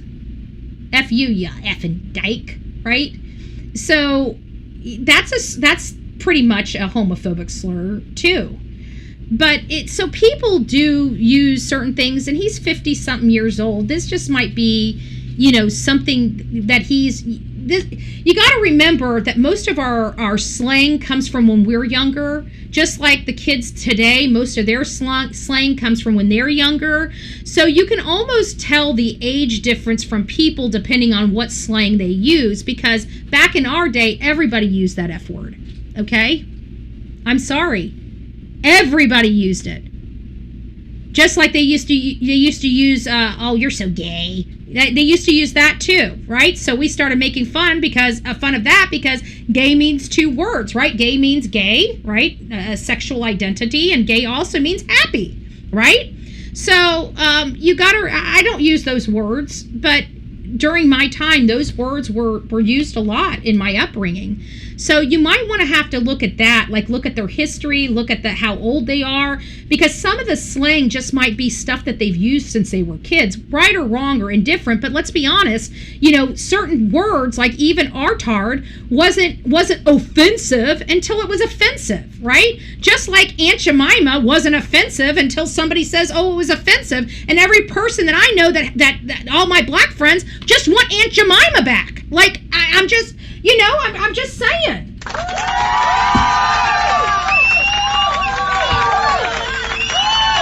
They didn't agree to that. I can tell you from absolute 100 too, because I've had so many people I've talked to, and they're like, we didn't give a shit about the Redskins. We didn't give a shit about Aunt Jemima. I'm like, what the hell is going on? I thought it was from your side. They're like, no, I thought it was from your side. And we're like, no, it's not from either one of our sides. We know who they're from. So, so you got to consider some things. People find offense with a lot of stuff, and slang is just that. It's slang. Like, what's offensive? The F word's offensive to people, right? GD is offensive to people, very offensive to people. And then of course, you have all those R-tards, the F got, right? The F got words and stuff like that. And, they're offensive. But remember, when people are trying to be offensive, they're going to use whatever words that are offensive because they're trying to be offensive. So just remember that. It's DL individuals. I will never respect, be comfortable with your sexual choices. Honesty is the best policy. Agreed.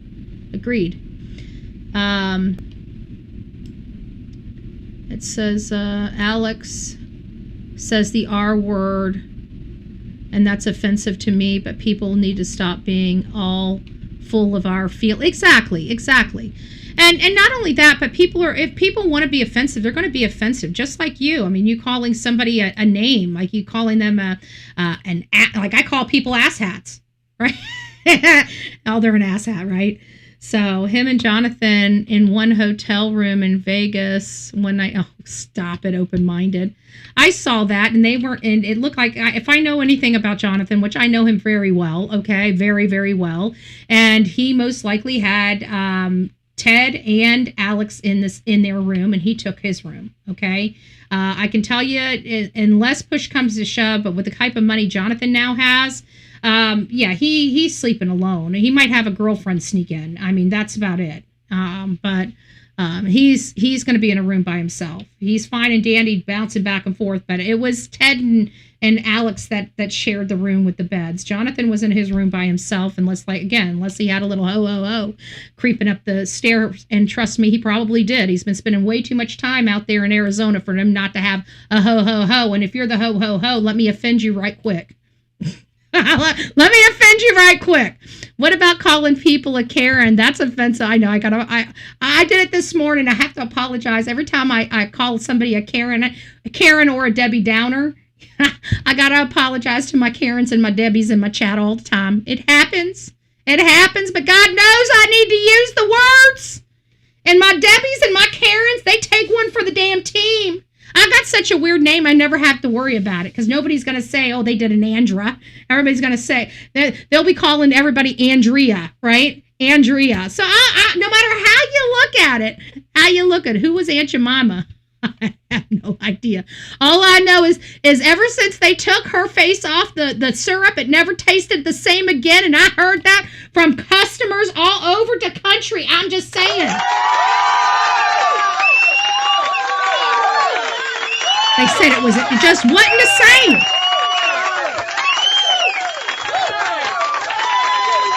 They took Aunt Jemima and the taste. They took the Aunt Jemima and the taste. They said, No, you're not allowed to say that. And asshats. There we go. All right, guys. So you guys get it. We've heard about the volunteer group receiving the stuff in Nancy Guthrie's, and now it's time for it is now time for the part in our show where we get to the Nonads, Sheriff Nonads, criminal Sheriff Nonads. Why is he so good at lying? I think everything we need to know about Mr. Criminal Sheriff Nonads is right here in this receipt right here. Guys, let me move it up so we can get a clear picture. Let me blow it up. Let me move it on. Oh, you guys can see it right there. See it? Nanos has been named the best what? What?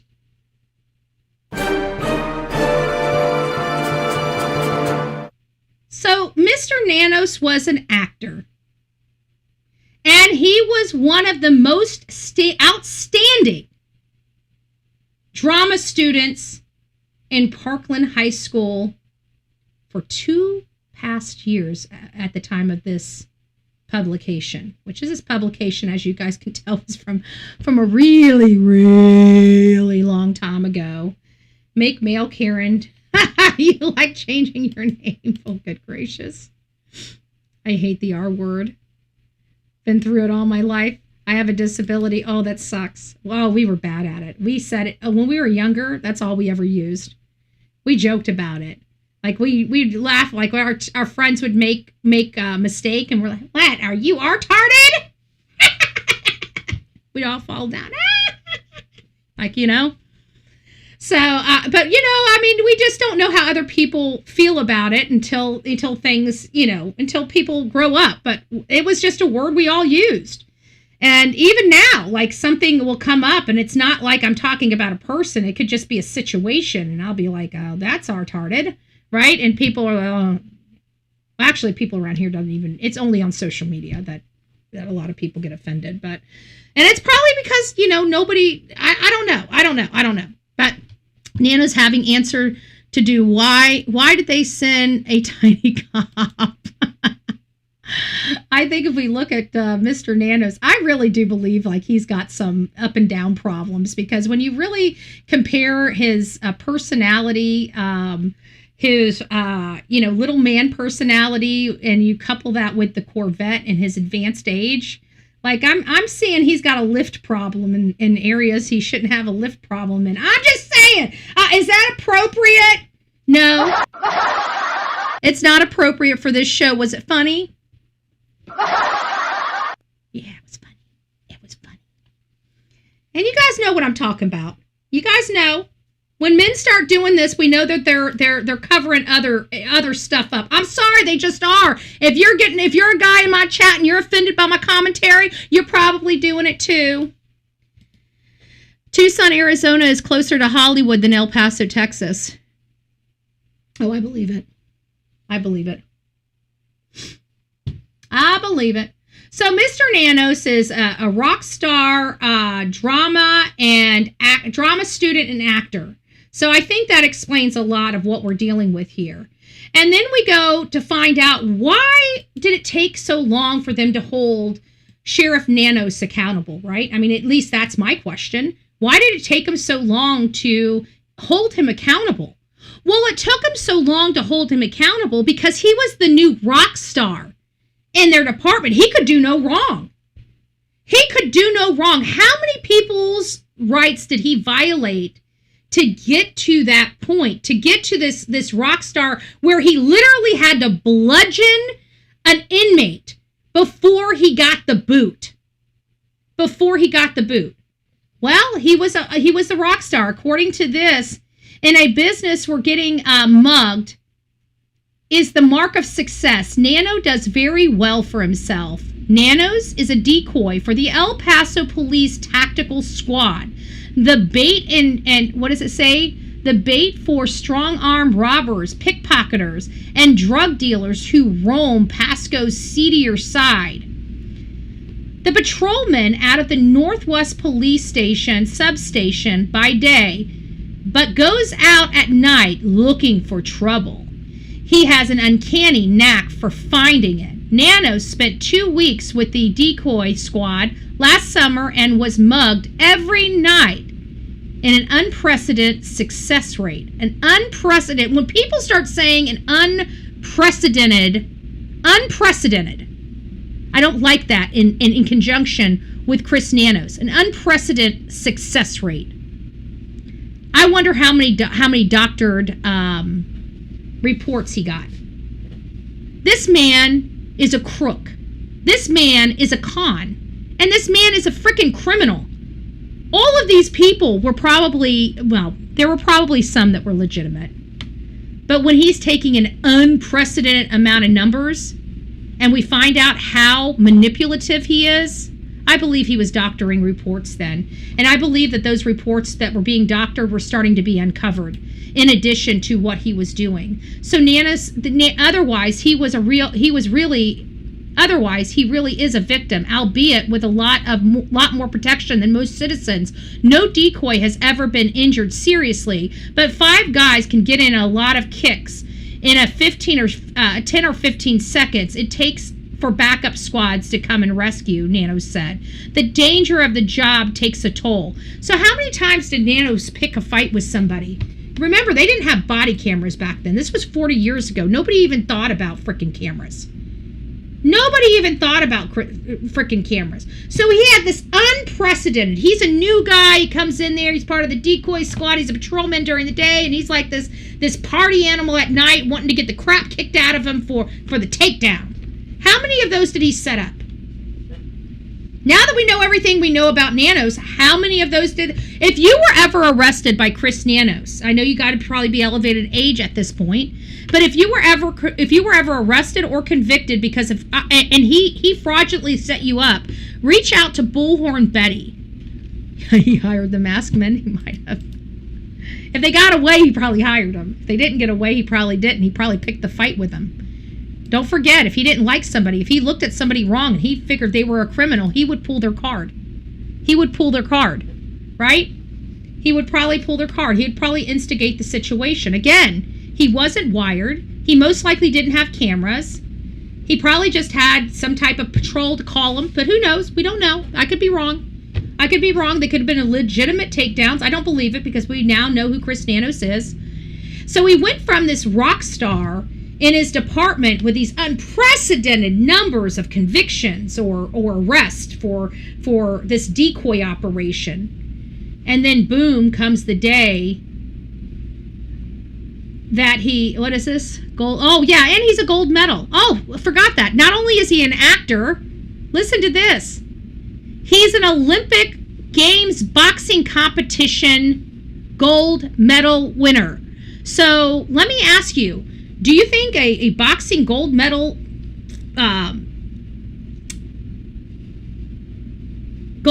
recipient, good gracious, can't even speak, recipient, how hard do you think he was beating that guy that had his handcuffs with that, and he had a flashlight? This man is a gold medal winner of the boxing, and he's beating this guy with a freaking flashlight. I just want to put that into to consideration. So he was this badass that came to the scene in El Paso, and they were thinking that he was a real good guy, and he was really making these rock stars, but he was so manipulative, because I truly believe this guy's a sociopath. I believe there's something wrong with him, and there's something been wrong with him for a really long time. So a man was robbed at a motel room, burglarized, in an apparent narcotics burn earlier today. The suspect was arrested. Police officer Chris Nanos and Dale Bray, who investigated the case, answered the call, met with the victim, and in front of the downtown Holiday Inn where he was staying. They quoted G.A. Petty, Cocoa Beach, Florida, as saying he had arranged to make a narcotic transaction with the two men, but instead the two drove to the desert and beat him and robbed him. So this is where I think the robbery suspect comes in. And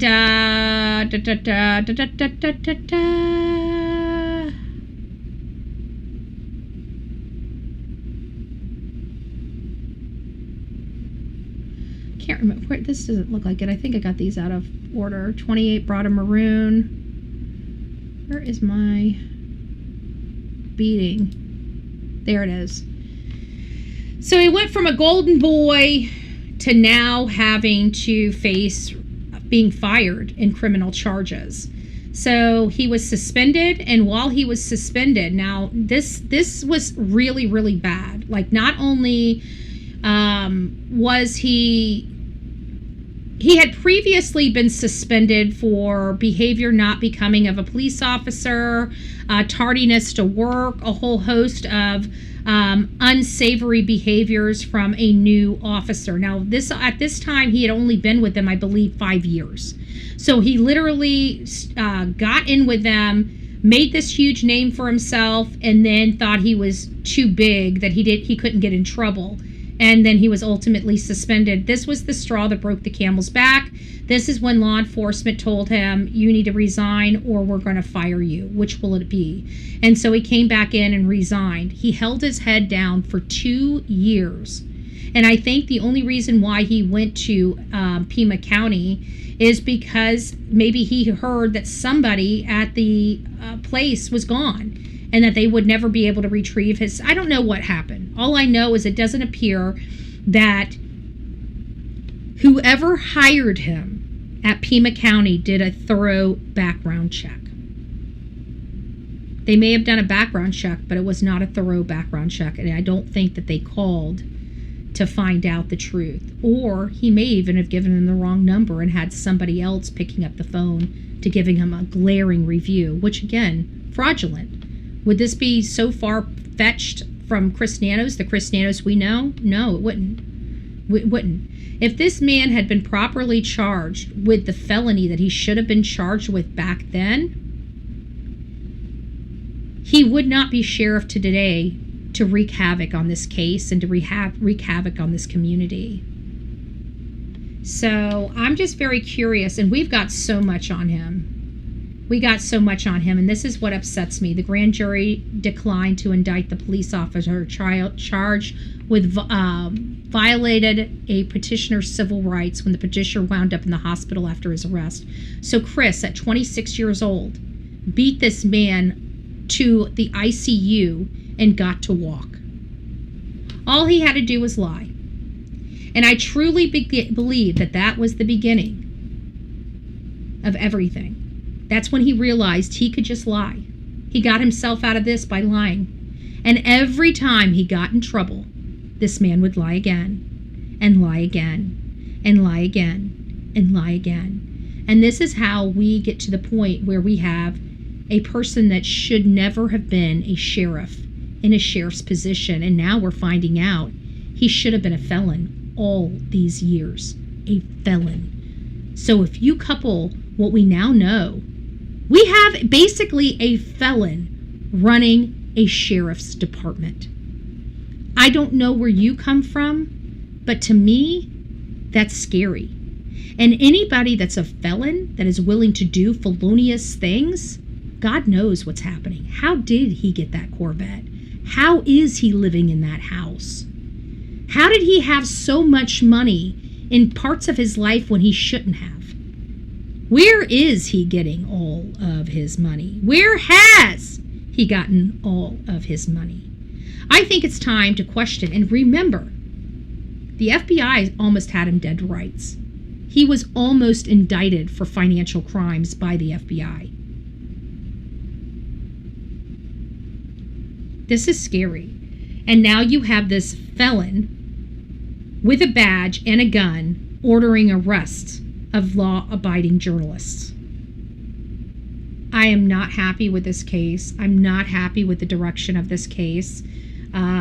I feel bad for the independent journalists trying to keep us in charge. I want to go out there. I do. But it is too dangerous for me to go out there.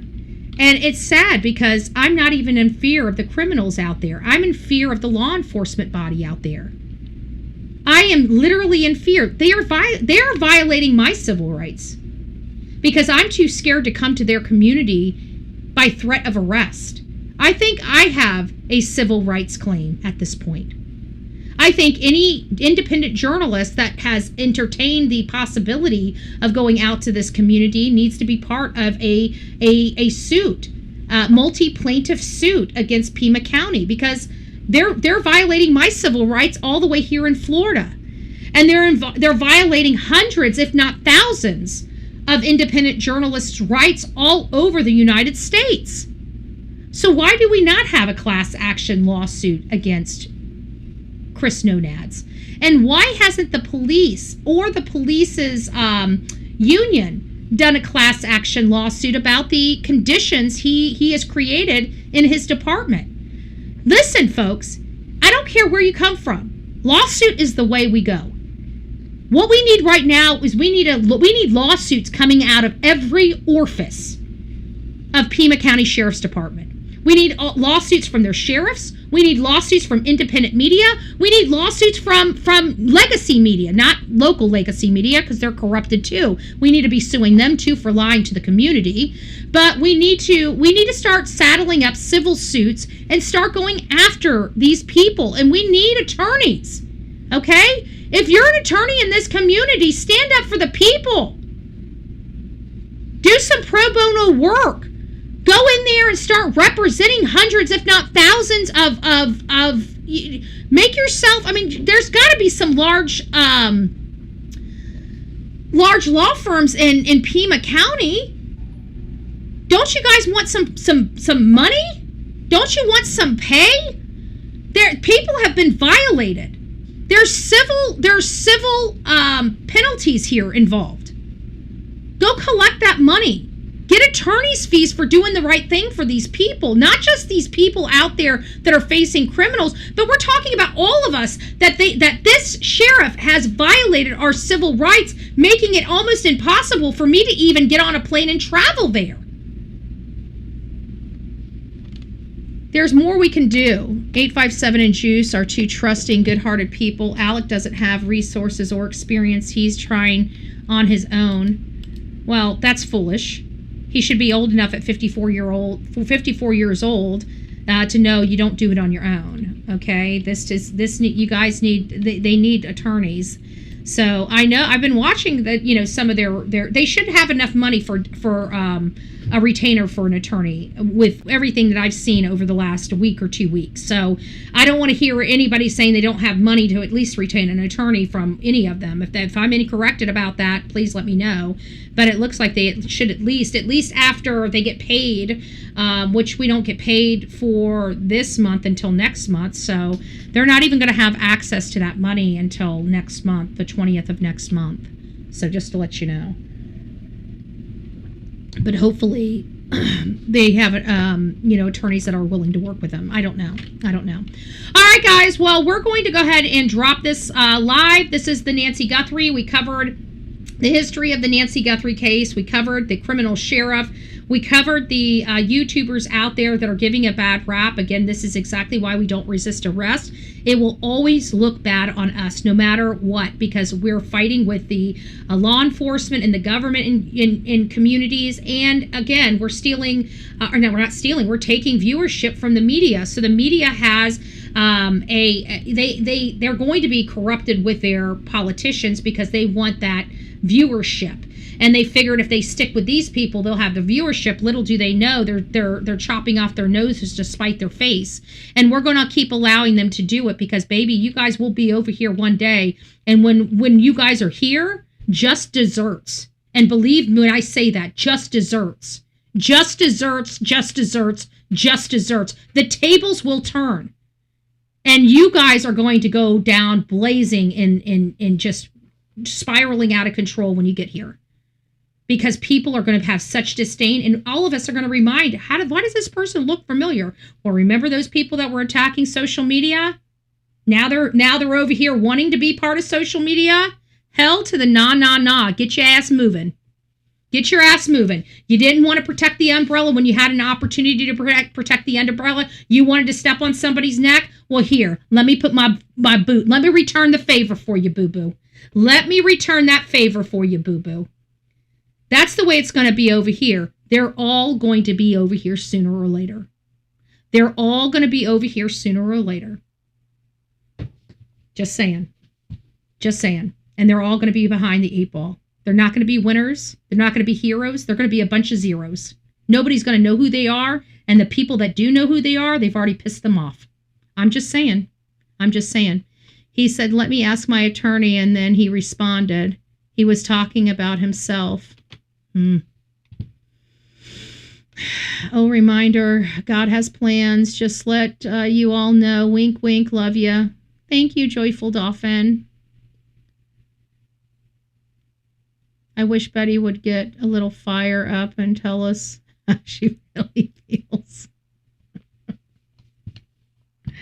I'll tell you one thing. You pissing my Cheerios. I'll stay quiet. But baby, when I see you again, I do have a funny way of paying those favors back. I will tell you that. And that's what gives me a bad name on here. Hey, if you can't handle the kitchen, don't start the fire. If you can't handle the heat, don't start the fire. But when you start the fire, I got some gas. You know, I got some gas. We know how hard it is to get those fires started, right? And we want to keep it going once it's started. I need to stop. All right, guys, you have a great day. Don't forget, guys, here in about an hour and a half, hour, 15 minutes, 1 o'clock, we're going to be going over Summer Wells. Summer Wells is, oh, hold on, before we leave, there's one, I had all this nano stuff. What is this? Oh, Savannah opening up about returning to the tape. I don't even want to hear about Savannah. Savannah talks about herself. We talk about her mother. So that's the way it's just going to be. I've lost respect in the Guthrie family. So, it is what it is. I've got nothing for them. I felt so bad, and I do still feel bad for them, but, they relied on the whole world to find their mother. Yet they have deep pockets, and it's not like we're asking them to pay these content creators or pay people to go out there and post flyers. We were just asking for a stack of flyers from them. I think it would have cost them $250. They couldn't do that for their own mother. I don't know. I don't know what you want me to say. I'm trying to be nice. But how do you have $1 million to go plaster all over that you know you'll never spend? This is what gets me. They know that they'll never spend that $1 million because nobody's going to call it in. If they were going to call it in, they would have called it in months ago. So she knows she has a cool $1 million that she plasters all over everything. I'll give you $1 million. I'll give you $1 million. I'll give you $1 million. Bring my mommy home, right? And all I'm asking for is, I'm not even asking for cash. I'm just asking for you to print some fucking flyers and hand them to some people to go hang them up. Right? You don't have to pay the people. They're willing to work for free. But no, this family made these people go buy their own blessed flyers. I can't. And everybody just looks the other way. Everybody just looks the other way. What is going on with this family? What is going on with this family? I would like to ask Nancy Grace, because she came out to bat for Savannah harder than anybody. I love Nancy Grace, but I think she needs to start answering some questions. When is it okay for you to have a missing person to have all these millions of dollars and not give one dime to frickin' flyers to go be passed around about your mother, your missing mother? So, I don't know. I feel like this is, I don't know. I think after this, I could live the rest of my life without hearing the Guthrie name again. I want nothing to do with Savannah Guthrie. I think she's a fucking pig. I'm sorry. That's just how I feel.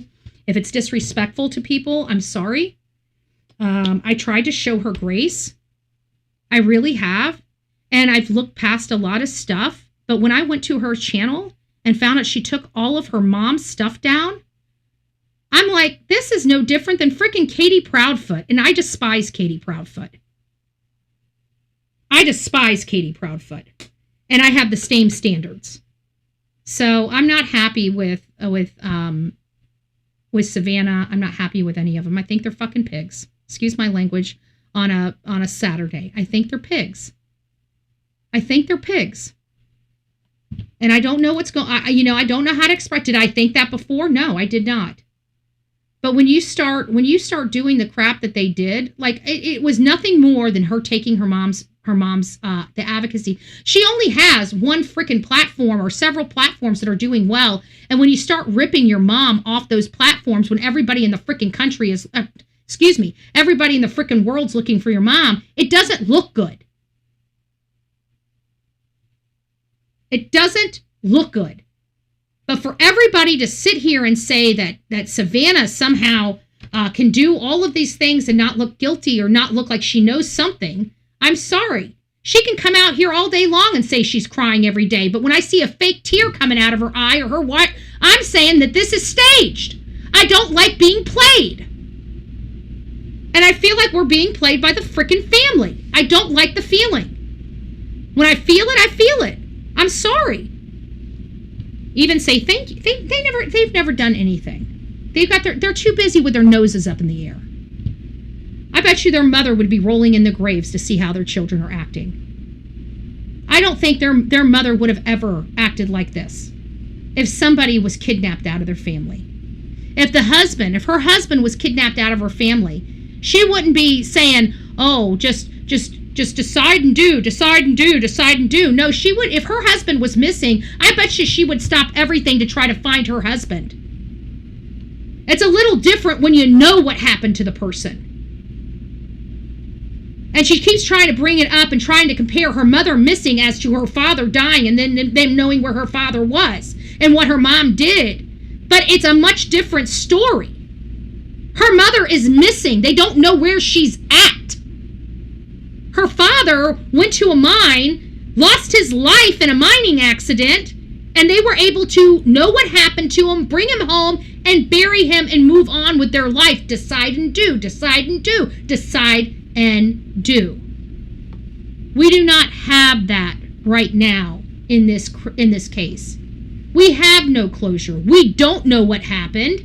And there's still a lady missing out there that even her whole family wants to act like doesn't exist. I'm angry. I'm frustrated. And I see an attack on social media and independent journalists, and I'm done. And they have the audacity to use that independent journalism and press in her own life and not respect it enough to stand up for it for others. She's a pig. She's a pig. And I'm not going to sit here and kowtow because she might be in a little pain over her mother. Okay? Well, you know what? She can bring her happy little ass out here and start searching for her blessed mother, if she even gives a shit. Which I question it. I think this has now become a stunt for publicity. When ratings get a little low, they throw her up to talk about her mother. When ratings get a little low, they throw her up to talk about her mother. You know? And let's not forget, we heard that she was calling in and looking at her ratings during the time her mom was missing. If that's not disgusting, I don't know what is. Again, I don't idolize people from New York. I don't idolize people from Hollywood. I think there's something literally wired wrong in these type of people. I have never known anybody to be able to go back to work after something so traumatic. So stinking traumatic. And she had no problem going right back to work, getting right back to it. Even us, we're having a problem with it. We're having a problem with everything that's going on here. But she seems to be just fine with it. So now we go back to Dolly about the family talking. First of all, I really don't care whether they don't like it or not, because in all fairness, I really don't like their conduct. How about that? I think their conduct is piss poor. They need to step it up. They need to step up to the plate and start acting like they give a shit about this lady that's missing. I guarantee if we all stopped talking about it tomorrow, so would Savannah. That's how disgusted I am with Savannah. And you guys cannot say that this is not unwarranted. I've never talked like this about Savannah. But you know what? After months of seeing her staying silent and then removing her mother from her platforms, You got me messed up. I will not respect that, and I'm sorry. I hope she hears me. I hope she despises me herself, but more importantly, I hope she looks at her own actions. I hope she looks at her own actions. Because there's a lot of people out here fighting for her mother while she sits out and is collecting all that $8 million contract, right? While she sits there and talks about daily stuff and cooking and cleaning and all this other stuff and forgetting about her own mother. She should have never went back to work. It looked piss poor. We all accepted it. We were all shoveled the shit down our throat to deal with, even though it felt very uncomfortable to all of us. And then now we're being told, well, you can't really say anything about it. Well, I'm Bullhorn Betty. I'm going to say it about it. I bring controversial topics up on my channel all the time. It is what it is. I have a very pessimistic opinion about this situation. We expect things from families they didn't produce, yet they have all this money and all this fortune and all this resource. And everything that they keep trying to think is right is not right. It's not working. If they haven't noticed, none of this is working. Maybe they should try something out of the box, like maybe some missing person flyers. Maybe it's too late for that. I don't know. Anyways, take it for what you will. This is the Bullhorn Betty channel where we break the stuff down to you, whether you like it or not, right? We don't always speak, but we do speak. The average Joe, I guess is the best way to describe it. I speak out of my mouth what many people are thinking in their brains. That just doesn't have the rudeness to bring it out to the world, right? Some people in my chat are just too sweet. They think it, but they'd never speak it. Okay? I'm one of those people that think it and speak it. I don't care whose feathers I ruffle. I don't care what I do. If people step on my toes, I step back. Okay? At the end of the day, I'm seeing people being attacked for trying to keep this case alive, even when the family and the law enforcement is trying to shut it, because it's an embarrassment, right? It shows that no matter how much money you have, it still doesn't buy you a great investigation into your missing parent. It shows why voting truly does matter when it comes to sheriffs and the damages that politicians, including sheriffs, can wreak on their public. And it also shows you that not having the FBI on the ground or involved in the case from day one can absolutely affect this case. It absolutely can affect this case. I don't know what's going on in this case, but I'm starting, I believe it's a third party, but based on all this exclusivity and the fact that the family is refusing to talk, refusing to really even advocate, I just feel like this is closer to home than they want us to believe. Like, maybe a niece, a nephew, a cousin, that it truly may be a messed up family member that went over there. But, looking at the guy, I really truly believe this guy is either Luke or a service member, and I think we need to look a little closer to the electricians that came out there to do the service change. I mean, I don't think anybody's dove into them. And has any other customer reported being robbed or having a theft after using this particular electrician? I don't want to put it out there like that, and I don't want to dog or dox the electrical company, but somebody was there, and from my understanding, everybody, thank you, Linda, everybody that comes over there has been contracted for years. For example, the people that pressure clean, the people that clean the pool, the people that come there to clean the house. These are people that have been established for years coming to that house, years. So, I'm looking for somebody that's out of the box, or somebody that's been recently fired after being there for years, maybe felt unfairly terminated or something like that. That could do something like this. So we're looking at things like that. But with the family not wanting to talk about it, you have Annie and Tommaso flipping off, social media and other media outlets. You just have this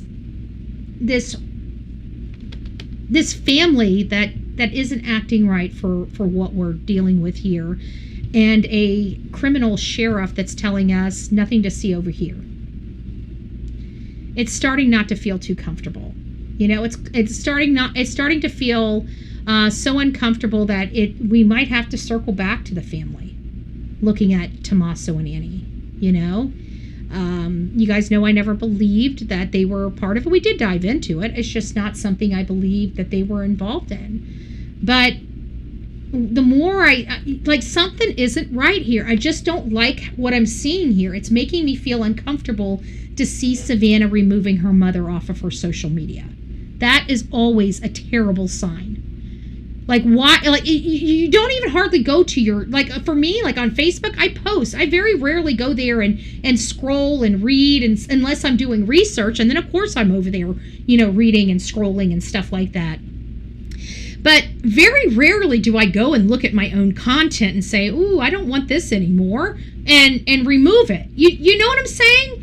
Like, when's the last time you go in there and remove content? Like, you have to literally go in there to remove content. Who has time for that?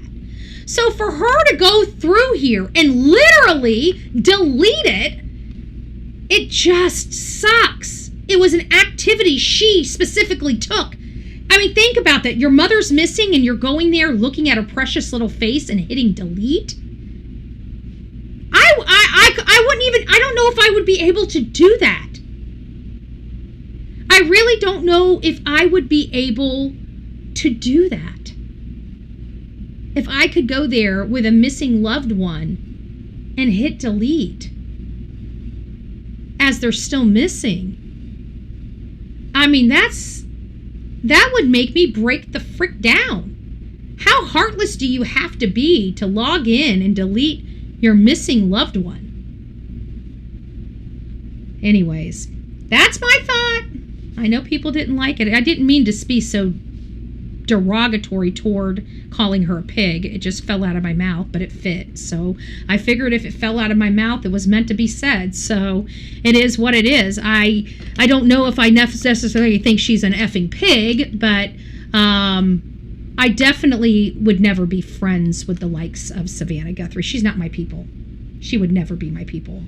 So, and we're still here every day fighting for her mama when she's not. I just want to point that out. And you know what? We'll all be back here again tomorrow fighting for her mama when she's not. So that's how I feel about the Guthrie family. And I'm not going to hold that back, and I don't care who that pisses off. I really don't. Why? Because I'm Bullhorn Betty and nobody tells me what to say, what to do, or how to think. Welcome to the Bullhorn Betty channel. If you like what you guys see, hit that subscribe button, hit that thumbs up button, and more importantly, let's get this hyped out. I will talk to you guys later. Don't forget, 1 p.m., we got discussions on Summer Wells. There's been some major updates, but in all fairness, it's taken out of context a little bit. But either way, we're going to get into it. We'll dive into Summer Wells. It's a case we've been covering for pretty much our entire career here on this platform. So we're going to dive into that this afternoon for a couple hours, and then we're going to end our day at 4 p.m. with discussions on Lynette and Brian Hooker. So if these are the cases that you're wanting updates on and wanting information on, stay right here on the Bullhorn Betty channel. Do not forget to like, share, and subscribe. Subscribe is very important. Set that bell to all so you never miss any great content right here on the Bullhorn Betty channel. God bless.